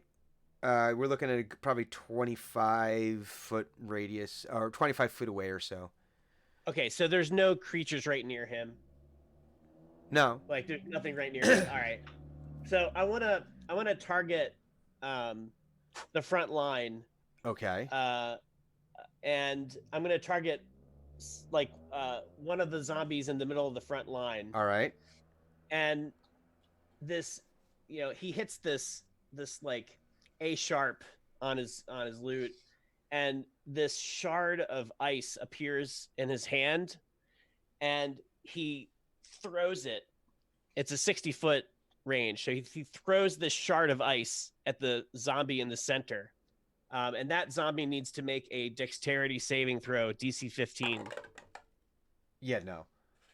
He doesn't make it. No. God Alright, no. So this is ice knife, and that zombie takes 10 points of damage. Wham! I fucking rolled a 10 on the D10. Nice. And then Or all, ice. and then all the zombies in a 5-foot radius around that zombie have to also make the same dexterity saving throw. Okay. Oh, it's splinters? None of them make it. That's Okay. amazing. And then all of the zombies, including the zombie that I first hit, take fucking 11. Jesus, 5 and 6. So they take 11 cold damage. Okay. So you hit you hit the note. Ice forms, and how big is this? How big is this? I mean, it's the size of a dagger, basically, Okay. and it slams into the first zombie, and then it explodes. I That's love it. awesome. I love it. So you throw this thing, and it's almost like slow motion, like V for Vendetta style, right? Boom, plants itself directly in the chest of the first zombie, and it forces it back. And as that zombie starts to freeze and shatter, the spell hits its second gear, and the shards of the first knife now splinter out, and again, all in slow motion. It's like almost like you could see like the blue contrails as they each hit all of these zombies, and just and all of them. It's like in slow motion. They're all like getting knocked over, freezing, and then it's like time finally speeds back up to regular speed, and they all hit the floor and shatter into frozen dust and zombie chunks. Nice. And you can see now with your dark vision in front of you that the way is clear. All right, and then and Thunuk is still looking pretty battered, Yeah, From he's what I looking like understand. where I can see. yeah. Yeah. So I am going to He would not be allowed to But- live with other people if he had this disease and it were an Yeah. actual communicable disease. so like kind of points to Thunuk and Sounds says super gross. revivify, and he does 11 points of healing damage. I mean healing, not damage. I kill Thunuk. I kill him with my words. I kill him with my kindness. It's like the first Borderlands where like you could have a specialization where you shoot your allies and they are healed. No, yeah, you get Or the 11 hit entire premise points. of Persona 3. How do I activate my powers? Yeah, for real. That's It was Anna from Overwatch. yeah. So Thunuk, you're feeling a little better. Okay. A little more hearty, a little more hale. Almost like you've had a nice bowl of chicken soup. and kind of just breathes a sigh. Yes. And And so you're out of initiative now. You can see now, the folks with dark vision can see further. And now that you've moved up a little bit more, you can see the hallway actually, it's slanting down and it comes to an end. And You can see it's opening up into a chamber. And from inside the chamber, you hear, "If you want to, come and get her, heroes." Hugon from way behind me. Not a hero. No. Hugon is actually not capable of speaking right now. Oh, okay. He's Why? actually charging toward that sound. Okay. Yeah, since I charged down the hallway, I imagine I've got to be fairly close to the opening then. Yeah. I'm still gonna keep zombie arm in my mouth, and I'm almost gonna do the proud dog like trot prance thing. But like, if you, so you're in zombie hybrid form, but do you do the four-legged? oh yeah, I'm four-legged, full bear, doing. I'm so proud of myself, trotting into the cave there, and if do I see creepy voice emanating person So or thing? when you guys enter into this room, it greatly expands, and it is a octagonal shaped room with these soaring like 60-foot ceilings that are lit somehow with this eerie blue light. You're not sure where the light is coming from, and the room is mostly in shadow, but you could get an idea of the entire shape of this room, and it goes up to this big arched, kind of half arched, half domed type ceiling, and then hanging like a chandelier from this ceiling is a like an elongated pyramid, where it's not, most pyramids are kind of squat. This is really stretched out, and pointing down towards the center of the room, and you can see all of these arcane looking glyphs intermittently glowing as magic energy pulses through this. And then in the middle of this room, you see the Potato Scout, Chelsea, standing there again, almost looking very puppet-like in nature, with directly underneath the point of this thing. It's about 10 feet above her. And then around the outside of this, there's these alcoves that are lit, that are each about 30 feet high, 30-foot high alcoves that are lit. And you can see there's, on the ground itself, on this on the floor itself, there are strange glyphs that if you look at our actual stream, because it's tough for me to show you. Oh, neat. I can look at it. Hang on, I'm looking for this one. There we go. You see a strange looking glyph in the floor like this, and you can see, and it's there's some energy piercing through this, but like almost like it's an incomplete circuit. Okay. Was there a glyph shown? I didn't get a glyph. It's right under. Oh, Brian. I see it now. Okay, yep. There you go. Okay, cool. That's awful. Well, Uh, awful not in like it's bad looking. It's just that I don't like it. yeah. I don't like what it means. It fills me with discontent Yes. or discomfiture, I should say. Yes. Also, we lost Yvonne. Uh-oh. No, he's not. Oh He's no, there. he just No, moved he his didn't. eyes. He's Holy looking. shit! Just He hasn't was- moved. He was really still. He did a snack. He did a I, snap. He did a I was small. also not breathing when I did that. Sorry. And you hear this otherworldly voice coming from this little girl, and you see a faint glow in her eyes, and it's, "You're too late. She is mine. There is nothing more for you to do but join me or die." Option C. May I Kick your use? ass. May I use an option C? Sure. Option C. This asshole. Let me see if this actually works this way. Okay. No. She is a child. This could kill her.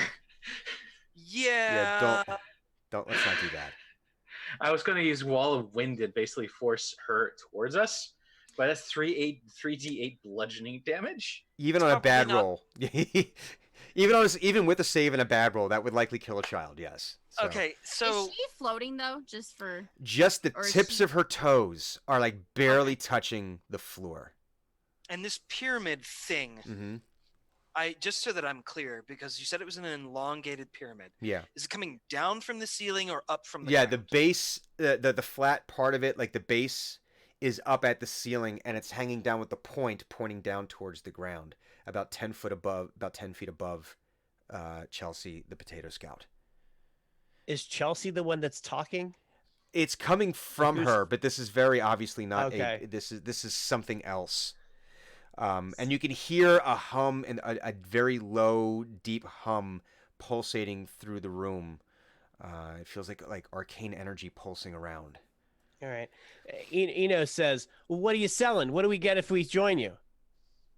At this point, there's no there's no vocalization coming back from her, but the head, the child's head is thrown back, and like again, she's just sort of hanging puppet style, and it almost like she has like this almost rigor mortis thing happen to her, where she suddenly just is stiffened as like a bolt of energy starts to pulse through her between the ground and the ceiling.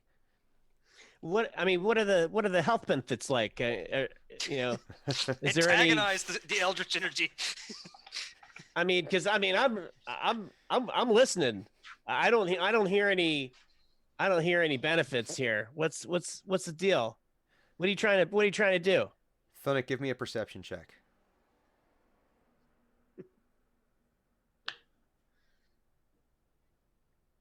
Are you One. serious? You perceive nothing.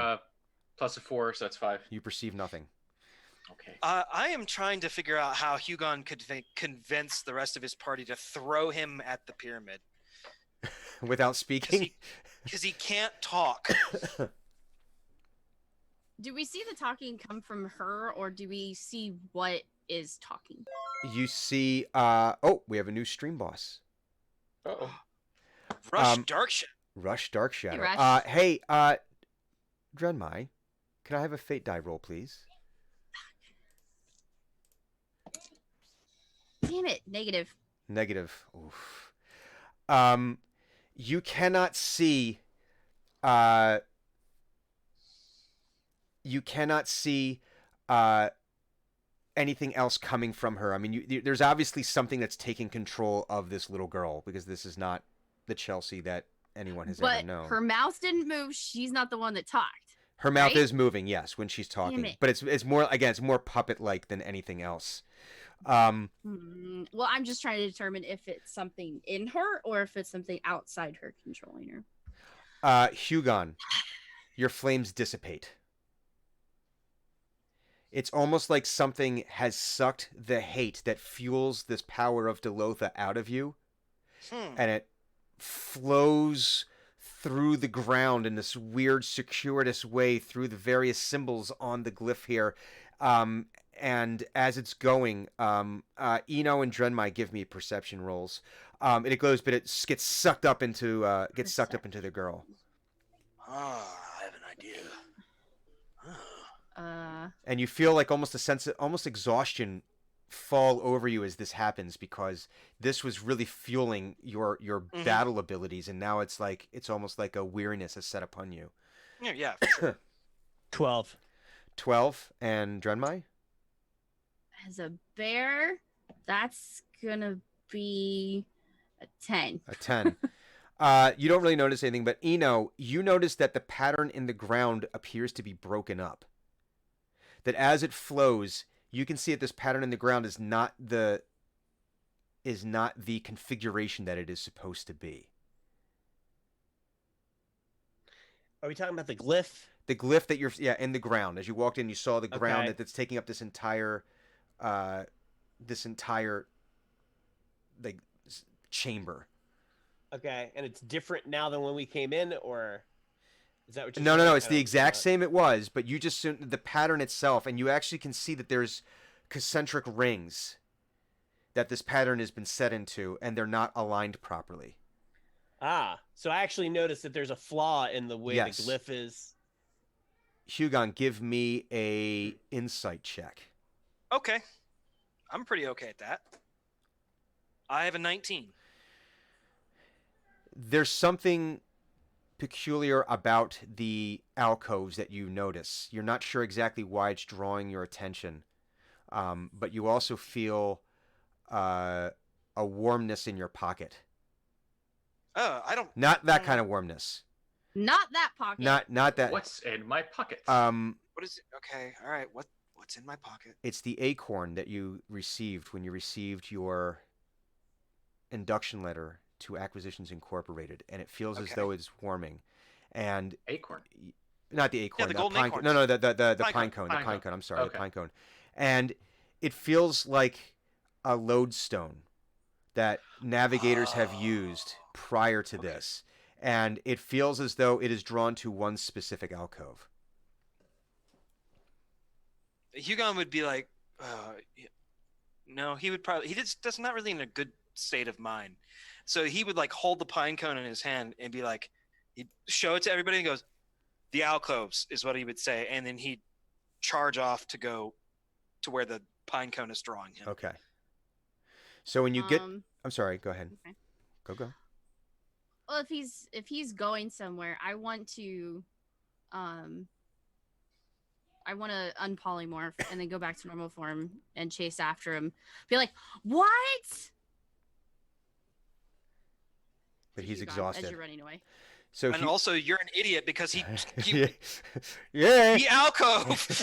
He showed Drenmai. And so when you Drenmai, what the hell? when you get to the alcove that is the one that it feels, because as you like, if you move, you feel like it feels like a lodestone. It's pulling you towards this one, and you can see there is actually a slot where the pine cone cool. can fit. Spike that thing in there. Okay. Terry Crews style. I'm very intently watching because this is very cool. So when you do that, one of the rings begins to rotate, and you hear this ancient machinery start working, and it rotates and it spins, and you hear chunk as it clicks into place, and there's actually like almost like a twitch from the little girl as some of that hate energy that had come actually leaks out and disperses. And as you do that, though, you feel a warm light shine down over top of you, and you feel very deeply scanned. Ugh, scrutinized. I don't like it. I don't like being scrutinized by otherworldly powers. How dare you? So the rest of you see this happen. You see Hugon put the pine cone in. You see that the ring rotates, and you see like this reaction from Chelsea. I'm very interested in what he just did, Mm-hmm. and I'm not sure I'm connecting that that's something that I should be doing because I'm trying to like poke and prod at his and looking at him like why he's looking at himself like he's disgusted because he just got scanned. I didn't give you permission to scan me. And for a brief moment, there is a you see Chelsea blink a little bit, and she looks around. Thunuk, and then Doom. snaps back. No! Thunuk zooms forward. He does a zoom. You does bounce a off zoom. of some weird energy shield. You like bounce. You get to like a perimeter around her, and you can't penetrate it. But when you do, you feel a vibration in your backpack from where you keep your own pine cone. Next to your snake and your trail mix. I don't think it would be in his backpack. I mean, he wouldn't carry that around in town, but he'd probably have taken that out. He probably carries that on himself. But yeah, so he grabs the pine cone, out of, let's say he's got a satchel, like one of those little hip Yeah. bag things before pockets were invented, and sort of holds in his hand. You feel the pull like a lodestone, and it's pulling you to one of the empty alcoves. where Hugon is not. Or Hugon is not.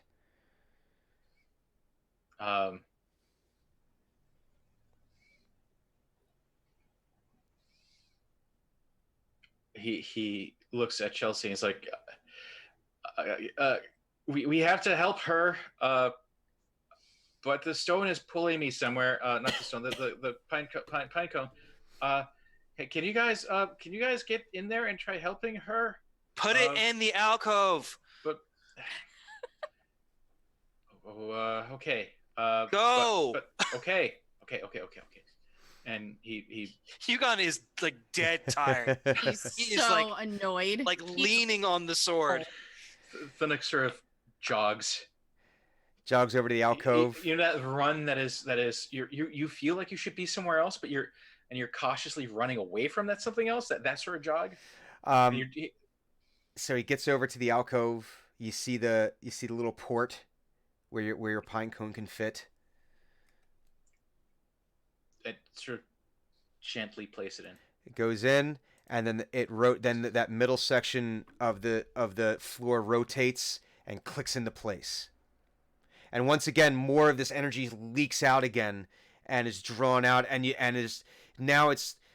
once again Chelsea almost comes to and goes, "Someone, please!" And "No, you cannot have her. She is mine. I am so close." All right, I'm gonna do something. Uh-oh. I like it. I want to hear it. I'm gonna try and cast Dimension Door Ooh, and get in there. Okay. I like it. So it's a 500-foot radius, and it's a point that I can see. And then when I get in there, I'm gonna do something, but I don't know if I can do it immediately. But I'm gonna cast Dimension Door, and I'm gonna try and like get right next to her. When you do it, the second end of the portal opens up right at this weird energy barrier that you're unable to pierce. And it's like portal where you can kind of see yourself looking through, and there's the other dimension door where So I can't get through it. you cannot get through it now. Like, I wanted it there, not on the outside. There. Spell. As I you was go through, very you almost feel specific like with my order. a vibration, Alright. like a bounce. Then I want to cast Tiny Hut right at the barrier. Okay. Oh, cool. Okay. Tiny Hut is a 10-foot radius immobile dome of force Uh-huh. that springs into existence around and above me and remains stationary for the duration. Is the field so hold on real quick. I want to do okay, that's a lot, like 27 or something like that. For if I want to use like my arcane sense to see if this barrier is negating magic. This is exactly that. If it's a barrier that negates an anti-magic barrier. I'm gonna yell at and be like, is not magic no worky. He does it anyway. The hut He forms, but ignores you. only half of it forms. It forms Only right up. half. Freak. Like Then so I try to like go through the barrier. but the I'm bear. like, No, it doesn't work. no, it does not work. And so I'm just like pounding against the barrier with my fists. I'm like, fuck. Let me. And I'm like, oh, sorry, fudge.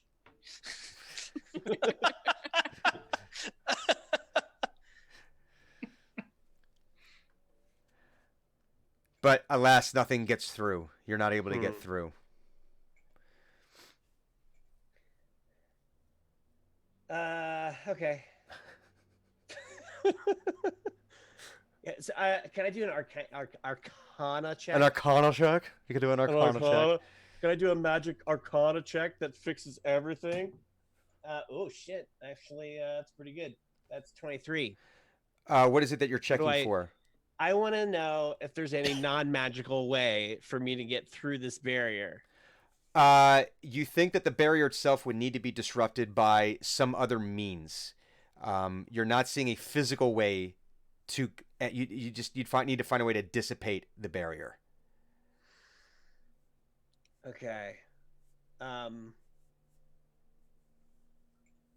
Do I sense any other like presence in the room. Other than there is a deep malevolent presence coming from Okay. the little girl, From the little girl. but not of the little girl, but something that's she clearly has a hitchhiker, All right. a dark passenger.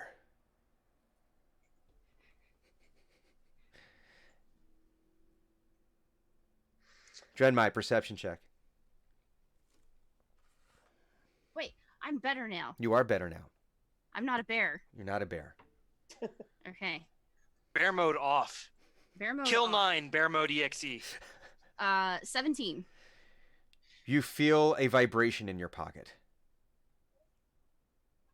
I don't like it. I left something on. I should have turned it off before I left the house. I'll check all possible pockets to find what I left on. You find your pine cone. Look at it. Like scowl at it. Shake it maybe. And every time you shake it, you feel like that gyroscopic thing, like it wants to go in a very specific direction.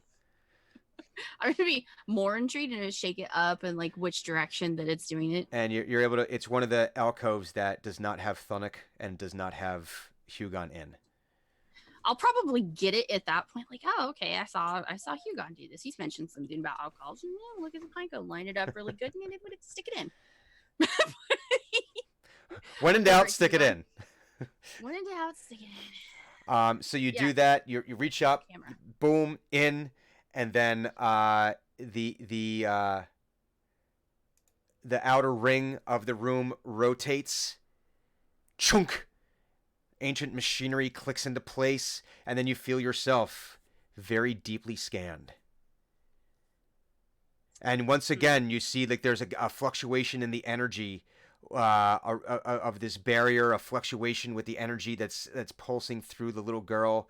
You hear some more screams. No, you cannot have her. I'm so close. You must not interfere. You don't understand. So after I hear that, I'm in a different point of the room. I Yep. want to see if I can find where that point of origin's coming from. It's from the little girl. It's still from the girl. Yeah. I want to see if I can feel the presence of the other entity. Arcana.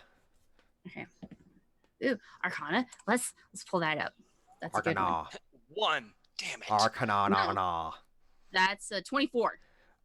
You sense a deeply malevolent and dark presence coming from within the little girl, but again, not of her. You sense another presence inside her, of like it's like soul adjacent. That is, Fudge. That puts me in a really awkward spot. As Dren, it's like really hard to go between that chaotic part and like endpoint kill bad thing, but everyone do a perception check. okay. Uh, 13. this entire as soon as Thunuk had put the pine cone in, he has been basically trying to bonk, bonk, bonk. let me in. 15 for perception check. 19. 19. So, who else? Sturdy 20. 30, 20, Nice. and Drenmai? 13. 13. Okay. All of you have noticed that as the floor has been shifting around, this glyph appears to be coming like closer into the proper shape that it's supposed to be. And it looks like there's only one ring left that would need to be adjusted. I want to cast comprehend language. I There's don't know if this will work, mm-hmm. but I want to try and read the glyph. Well, there's really nothing to read in the glyph. It's just like a stylized symbol. Okay. Yeah. So I don't recognize the glyph as being anything. That would be more of like a history check. Okay. Because I'm supposed to be able to discern written language. But Well, there's nothing written in it. It's just All right. stylized. All right, I'm Yeah. gonna do it. I'll do a history check then. But I do have comprehend language right now. Okay. Running. Just in case. For up to an hour. And that's horrible. That's a 7. Oh Do my. you think it looks like some of the elvish trinkets that they sold in some of like the bazaars in Waterdeep? Yeah. But It's kind of like, was it actually Elvish? Is it just what people think Elvish is supposed to look like? Yeah, like the tattoos and stuff. Yeah, exactly. Like, Yeah. oh, it's Native American. Really, really, it is, because that's ubiquitous. Because that's a uniform culture with no differences. So there's only one alcove left, No, and there's Does Eno one have a ring pine- left. Eno does have. I a was pine not aware cone. that Eno had a pine cone. He I didn't know that. He received a pine cone when you got your second level to your headquarters. Oh, That's I right. You did. Yeah. I had Well- absolutely forgotten that entire event. I don't forgot his remember. name. The guy was very nonchalant about, and here's your pine cone. Stefan. Stefan. Stephen was there like very Stephen. nonchalant, and here's your pine cone. Yes. It was almost like an aside. Wow, I don't even remember that. I don't either. It was a while ago. Oh wow. Because I was like, man, how are we gonna get this fourth pine cone? We only have 3. Yeah, the whole Did time we I'm leave it like, behind somewhere? I'm like, okay. The pine So- cone was the friend you had with you the entire time. So what happens? It's a surprise tool to help us later. So what now? I'm sorry. You're say again. feeling a vibrating warm thing in your pocket. So I feel a thing. Yeah. Do I feel a You f- presence? You feel the, pocket? and you feel a presence. Pocket in your presence? a pocket presence. Okay. Ugh. Yeah. Yeah. So I reach in and I'm like, what the hell is this?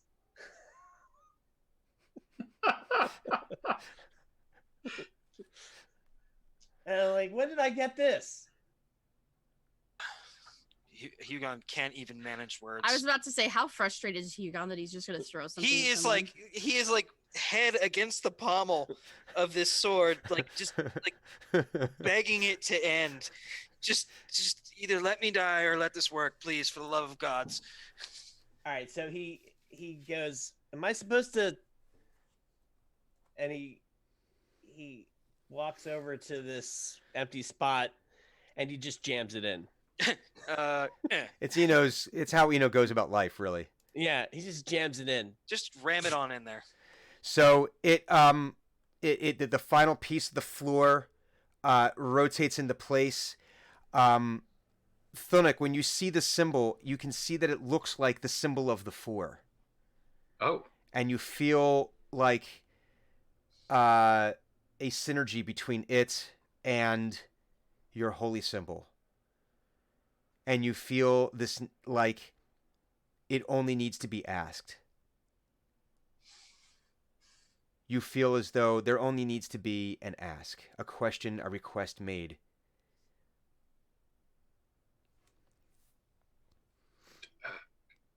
so the question is, does he ask, let me in, or does he say, please help her? No, that's exactly what he does. He says, please help her.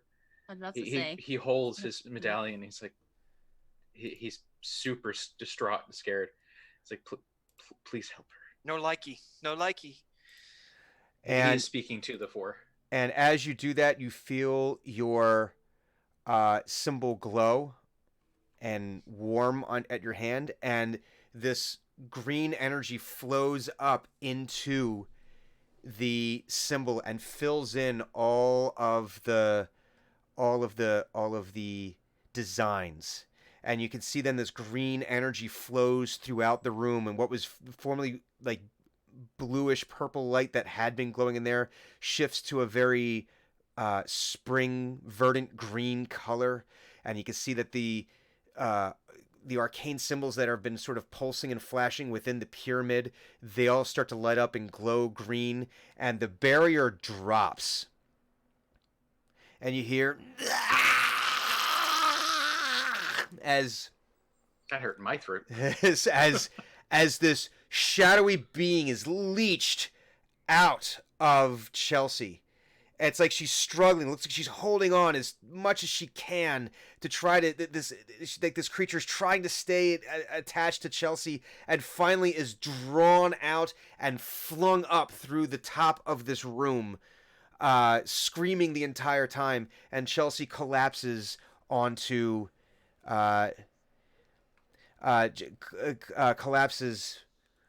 unconscious onto the floor under this pyramid. You know, Is so the there's shadowy- Go no ahead. benefits then? Is the shadowy figure still up there then? No, it has disappeared and dissipated. It like was drawn out and thrown from this place. Okay. Was there something that you were going to try to do? No, if there was like big shadow scary monster, it would have been like that cartoon moment, like Dren looks up and goes blink, blink. Polymorph. No, it is actually drawn out and repelled from the room. Okay. So no, I don't sense any bad guys around right now. No, you don't sense any bad guys. Chelsea Okay, I'm is fine breathing heavily, but asleep, essentially, unconscious on the floor underneath this pyramid. Yeah, I'll assume that Chelsea's gonna be handled by Potato Master over there. Oh, he's in full zoom mode. Yeah, I wanna go like look at the pyramids and stuff. That's what's piquing my interest. Well, you will get to look at it next week. Damn it! Because this is a perfect place. We have to say we have to end this week's game. I want to play. We will play next week at 4 p.m. Eastern with a brand new episode of Team X. For all the folks who joined us today, thank you so very much for sticking around. It was awesome to have you here. I hope we'll see you again soon. But I hope you see even sooner, because we're going to take the briefest of breaks and then come back with some table talk. So if you have questions or you just want to harass people in the friendliest possible way, we are open for these things. We will come back in just a couple minutes with table talk, where we will discuss old business and new business. Stay tuned.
All right, we are back for table talk, and I turned all the microphones on, so yay, we're doing pretty great here. So, Yay! Yes. I was trying to go for a Halloween-themed episode for this week, so I wanted to throw some zombies in there. I was full of joy for that. That was And- great. Oh, I can. Oh, God. Oh, you can polymorph into people? Yeah, she can Well, polymorph into because doppelgangers. I and can do a doppelgangers can change doppelganger, into people. and the doppelgangers can change into people. I This- can totally be Hugon. This will be my undoing, I am sure. Feels like a I'm loophole. going to kill you if you Um, do that. So before we get started, we need to thank a few people. We need to thank Rush Oh, Dark yeah. Shadow for the subscription much so? there. Were there a couple others in there? We have Yes. I don't. Blue Box have these. RPG with their raid. We've got Torn Pixie with her raid. Everyone, thank you so very much. A Amazing. ton of new followers. A ton of new Amazing. followers, guys. Really, truly appreciate it. We hope we did not. This was actually some Thank you, quality guys. content from us this week too. I mean, I can only tell it's going I to go think it downhill was. from here. You guys picked a We'll good have more week to raid. You guys picked a good week to raid. The players Shenanigans were on next week. fire.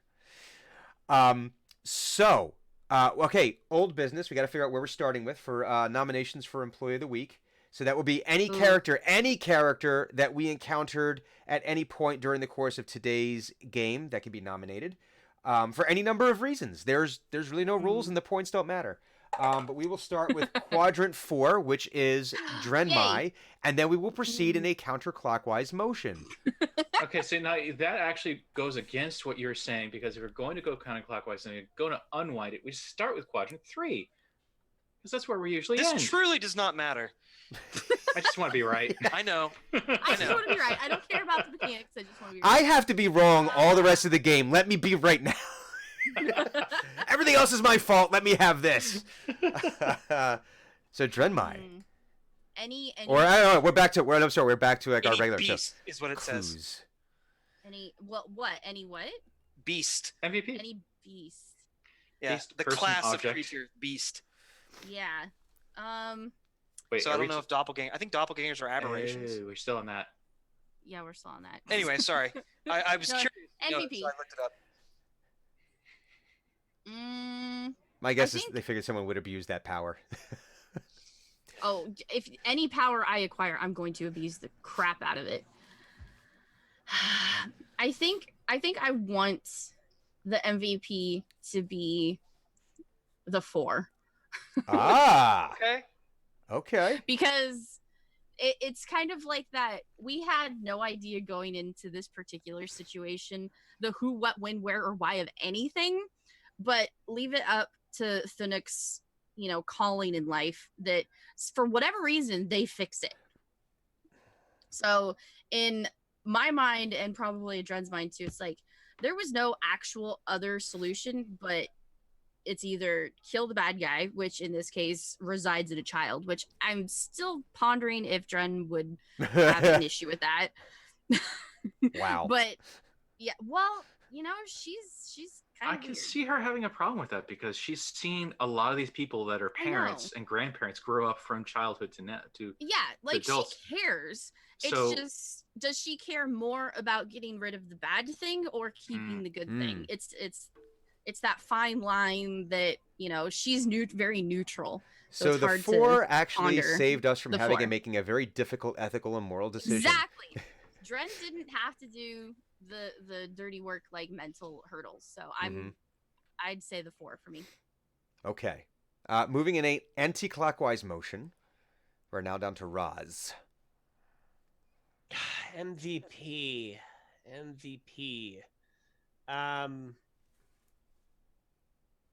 Werebear.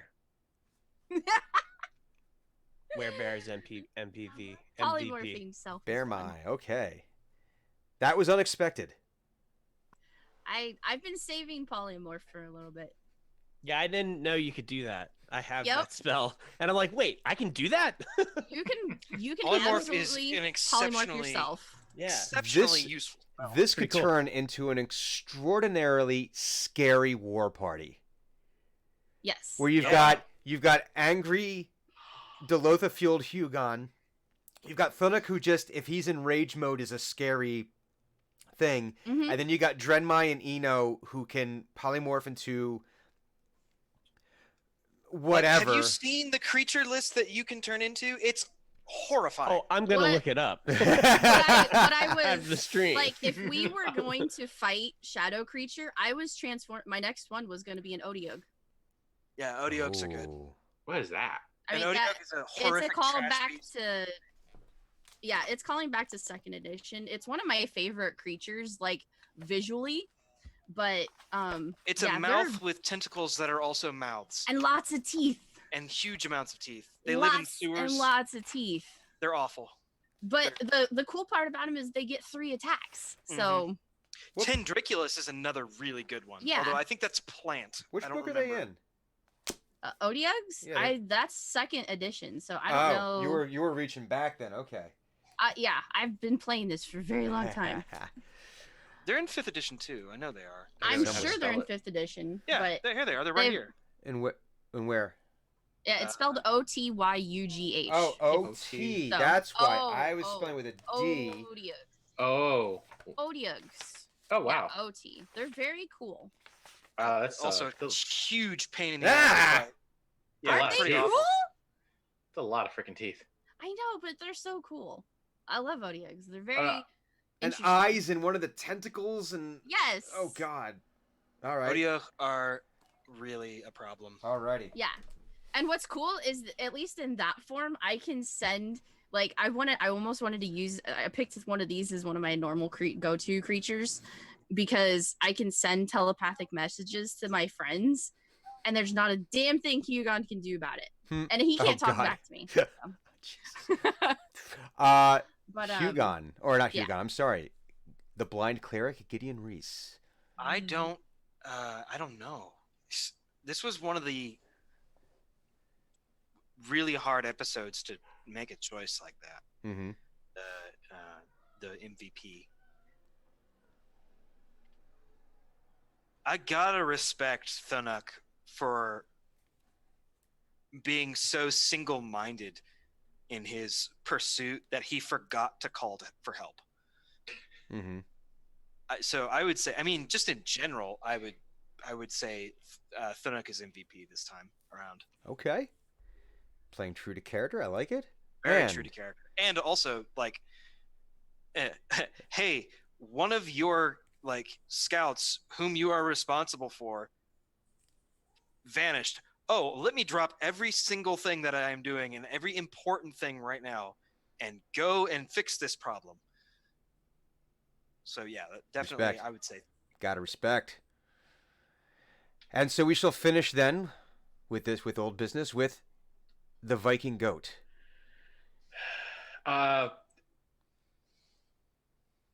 In my head canon, because he didn't say otherwise, friend Mouse is still on Thunuk's shoulder. Yeah. Mm-hmm. He's a courageous little mouse. He stuck around for all of that. He's MVP for me. What about DM's pick? Yes.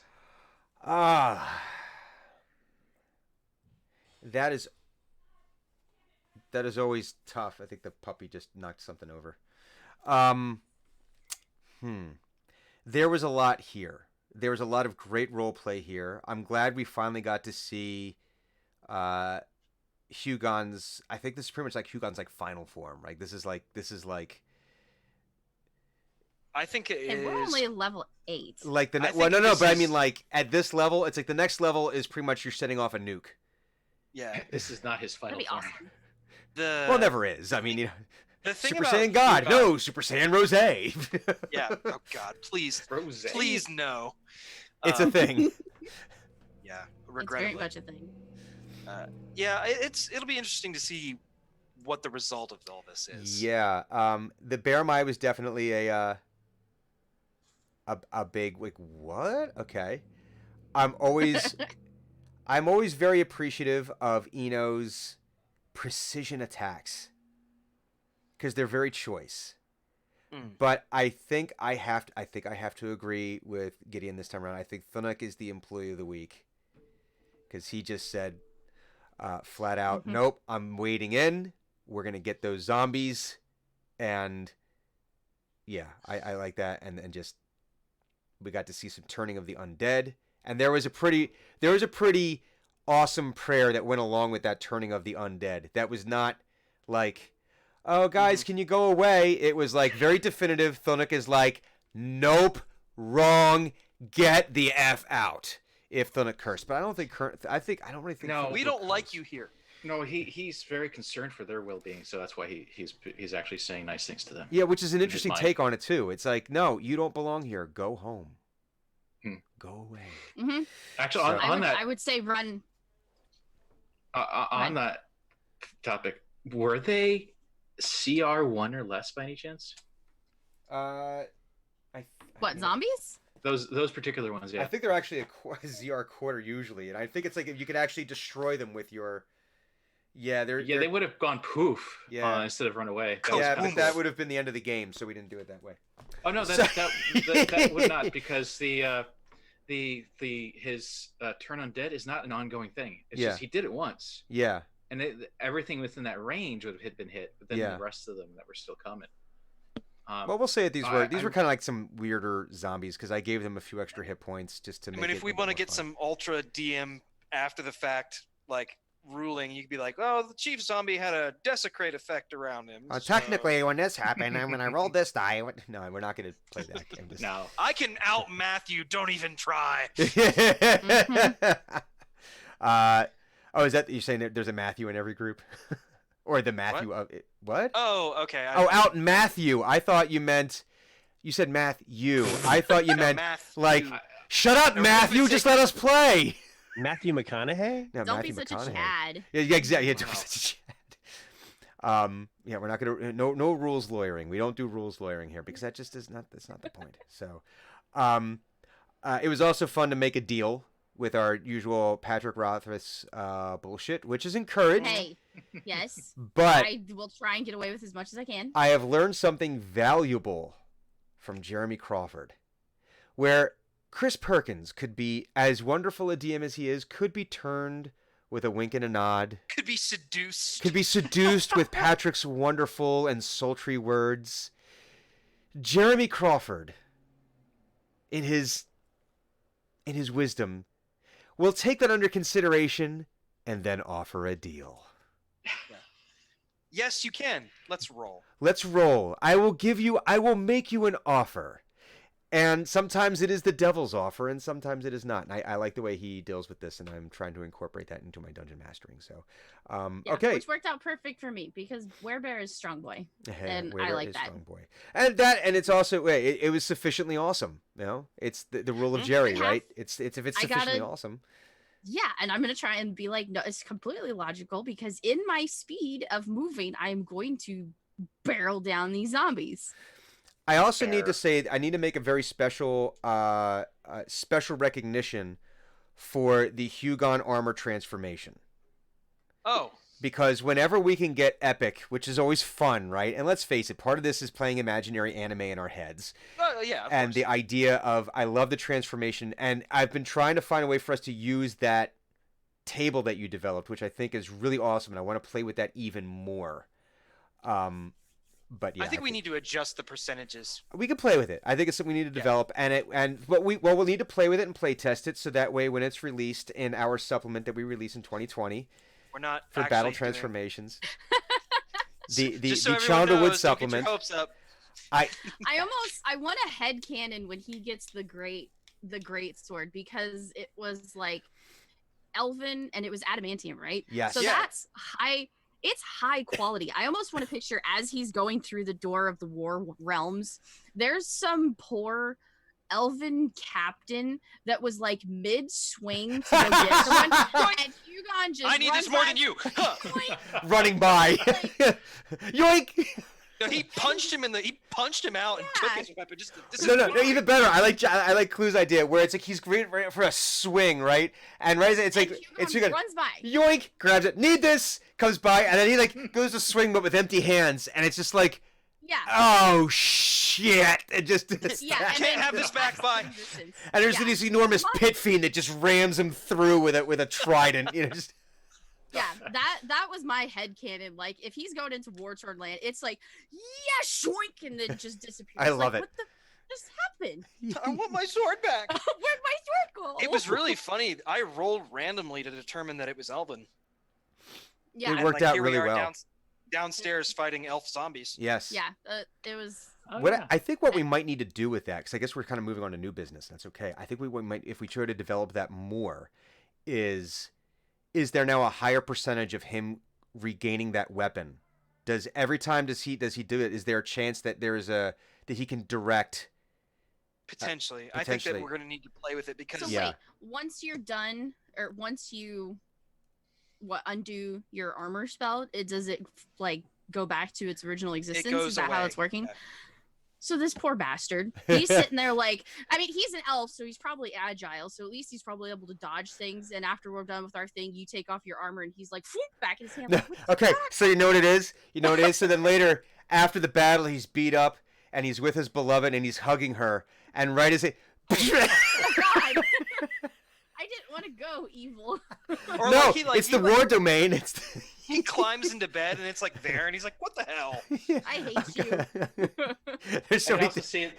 I can also see him like Britt is sitting down for a drink with his comrades, and you have unarmored yourself, and the sword leaves, but you have a tankard of ale in your hand. You're like, what the hell? Okay. He's taking a You are swig out of a totally pommel. explaining, guys. Stabbed I'm himself telling in the you, face. my sword disappeared in the middle of the battle because they're all like making fun of him because they're the captain. He's getting jabbed by all of his lieutenants and All right, stuff. you're on No, latrine duty. it disappeared.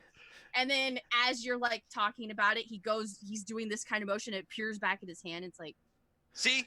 Or even better, it's like they punish him. He's now on latrine duty, and as he's I out there, like that's how- when it reappears. You gotta be kidding me!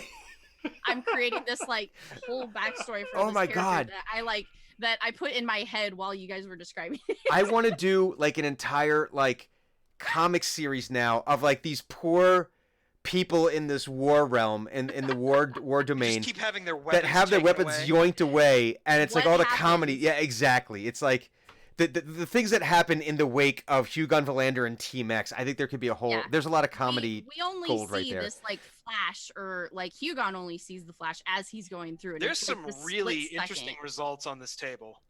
But We'll have you to know, play around for with that. them, it actually goes through. But I think that'd be funny because you guys were describing. I'm like thinking about what's going on with all this. Like, well, you know, this benefits us, but there's some poor unfortunate souls this probably is really fucking over. You Mhm. poor unfortunate souls. Mm-hmm. Well, hey, we are just about out of time for table talk, Okay. and that's okay. Any new business? We have. What do we have on late to the game this week at 2? On Tuesday, not 2. On Tuesday. At Tuesday at 8 p.m. relate to the game, I'm playing continuing Banner Saga 2. Okay. It got really dramatic fight wise. I lost really hard. Oh, Really? man. Okay. Yeah, there's like this gigantic whatever those stone people are called, person that possesses knocked out characters. Mm-hmm. Oh, okay. Yeah, so I can only hit it when it's not possessing someone. So it has to unpossess them somewhere near one of my people. Ah, see. Yeah, Interesting. it's really annoying. And I thought I finished Captain Toad, but it turns out there's episode 2. Ooh. So I'll continue playing Captain Toad and Banner Saga together. Okay. And then on Thursday, so on Wednesday, the VOD on YouTube and the podcast will be made available for this game today. And then on Thursday, a new episode of Vikings and Saints drops. It's part 2 of the body horror episode we did, the body jacker Yeah. episode we did with Robin Childs. Mhm. And then in the next 2 weeks, we have a 2-parter with author Shami Stovall, author of the Oh, Frith cool. Chronicles. Neat. We have a 2-parter with her, and I forget what the bracket we did. I forget the bracket we did. Bad guys, most It was- villainous of villains. It was some No. kind of villains. It was The Well- answer is Commander Cobra. so, but that's coming out. But we have a new episode dropping on Thursday, and then we will be back on Sunday, next Sunday at 4 p.m. with a new episode of Team X. I hope you all will join us for shenanigans, and we are 33 days away from 32 days, 32 17 hours, 25 minutes, and 43 seconds. from PAX Unplugged. Pressure. And so, if for those folks that are watching, I hope if you get a chance, I hope you get a chance to see you and say hello to you at the PAX Unplugged. I still smell like MDF. It's related to PAX Unplugged. Okay. I was sawing wood. Oh, okay, all right. I was gonna say, what- That's code for Hey, buddy. something. But any other new business we need to take care of? I've been watching Letterkenny, and it's really funny, and you should watch it. God, Letterkenny is Letterkenny, amazing. yes. Letterkenny is amazing. What was I going to say about something to watch? Damn it. Oh, I have no idea, but I know that everyone needs more ice cream in their life. Yes. That's true. this is I true. could say don't watch Daybreak. Oh, is it? Don't watch Daybreak. That's Is it is that the one with Will It- Smith? If you No. That's Jim no Ellis. This is it's new on Netflix. They're one of their new series or whatever. If you like super campy, but like super campy, you might like it. But Bring it's an on the ultra apocalypse camp. type. Okay. Yeah, I got through half an episode and it's just so that's my recommendation not to watch. Don't go there. I can't do that much camp. It's There so was- dumb and it's so bad. a thing we were talking about last week? Cleric. What was it last week? Maybe? You weren't here last week. It wasn't No, last week week. before? Had to have been. We were talking about something What? sometime, and damn it, no. Very I need recently. more information. Well, go check the I know, it's VODs. not We helping. were talking. And I remembered earlier this week, I should write this down and so we can talk about this. I didn't write it down. Well, Oh, if you let's do think of this. it, let me know. Okay. But it was something I meant to bring up here for everyone else to to take. We'll put it in the Discord later. Well, If I can speaking of remember it. which, thank you for saying that. I just put the link into, or Nightbot just put it into the chat for us. You are more than welcome to join our Discord, the Eat, Drink, Roll Discord, where we can continue the conversations. We have just a general hangout section. We have the weekly recommendations section. We have the art corner. I think we have some other stuff in there. Good stuff. You can. I'd also please follow us again. Thank you for following us today. If you're not, please just click the follow button. It don't cost nothing. Just click follow. It's okay. And follow us on at Eat Drink Roll on Twitter and on Words. Instagram. Those words that are tough to say. Hey, it's the voice actor who can't speak. Words. But everyone who joined us today, thank you. Thank you so much for joining us in our silly little very, game. very pleasing. It's awesome to have you, and we'll see you guys on the internets. Hydrate, eat your greens, don't be a dick, Eat more ice cream. and eat more ice cream. Yes.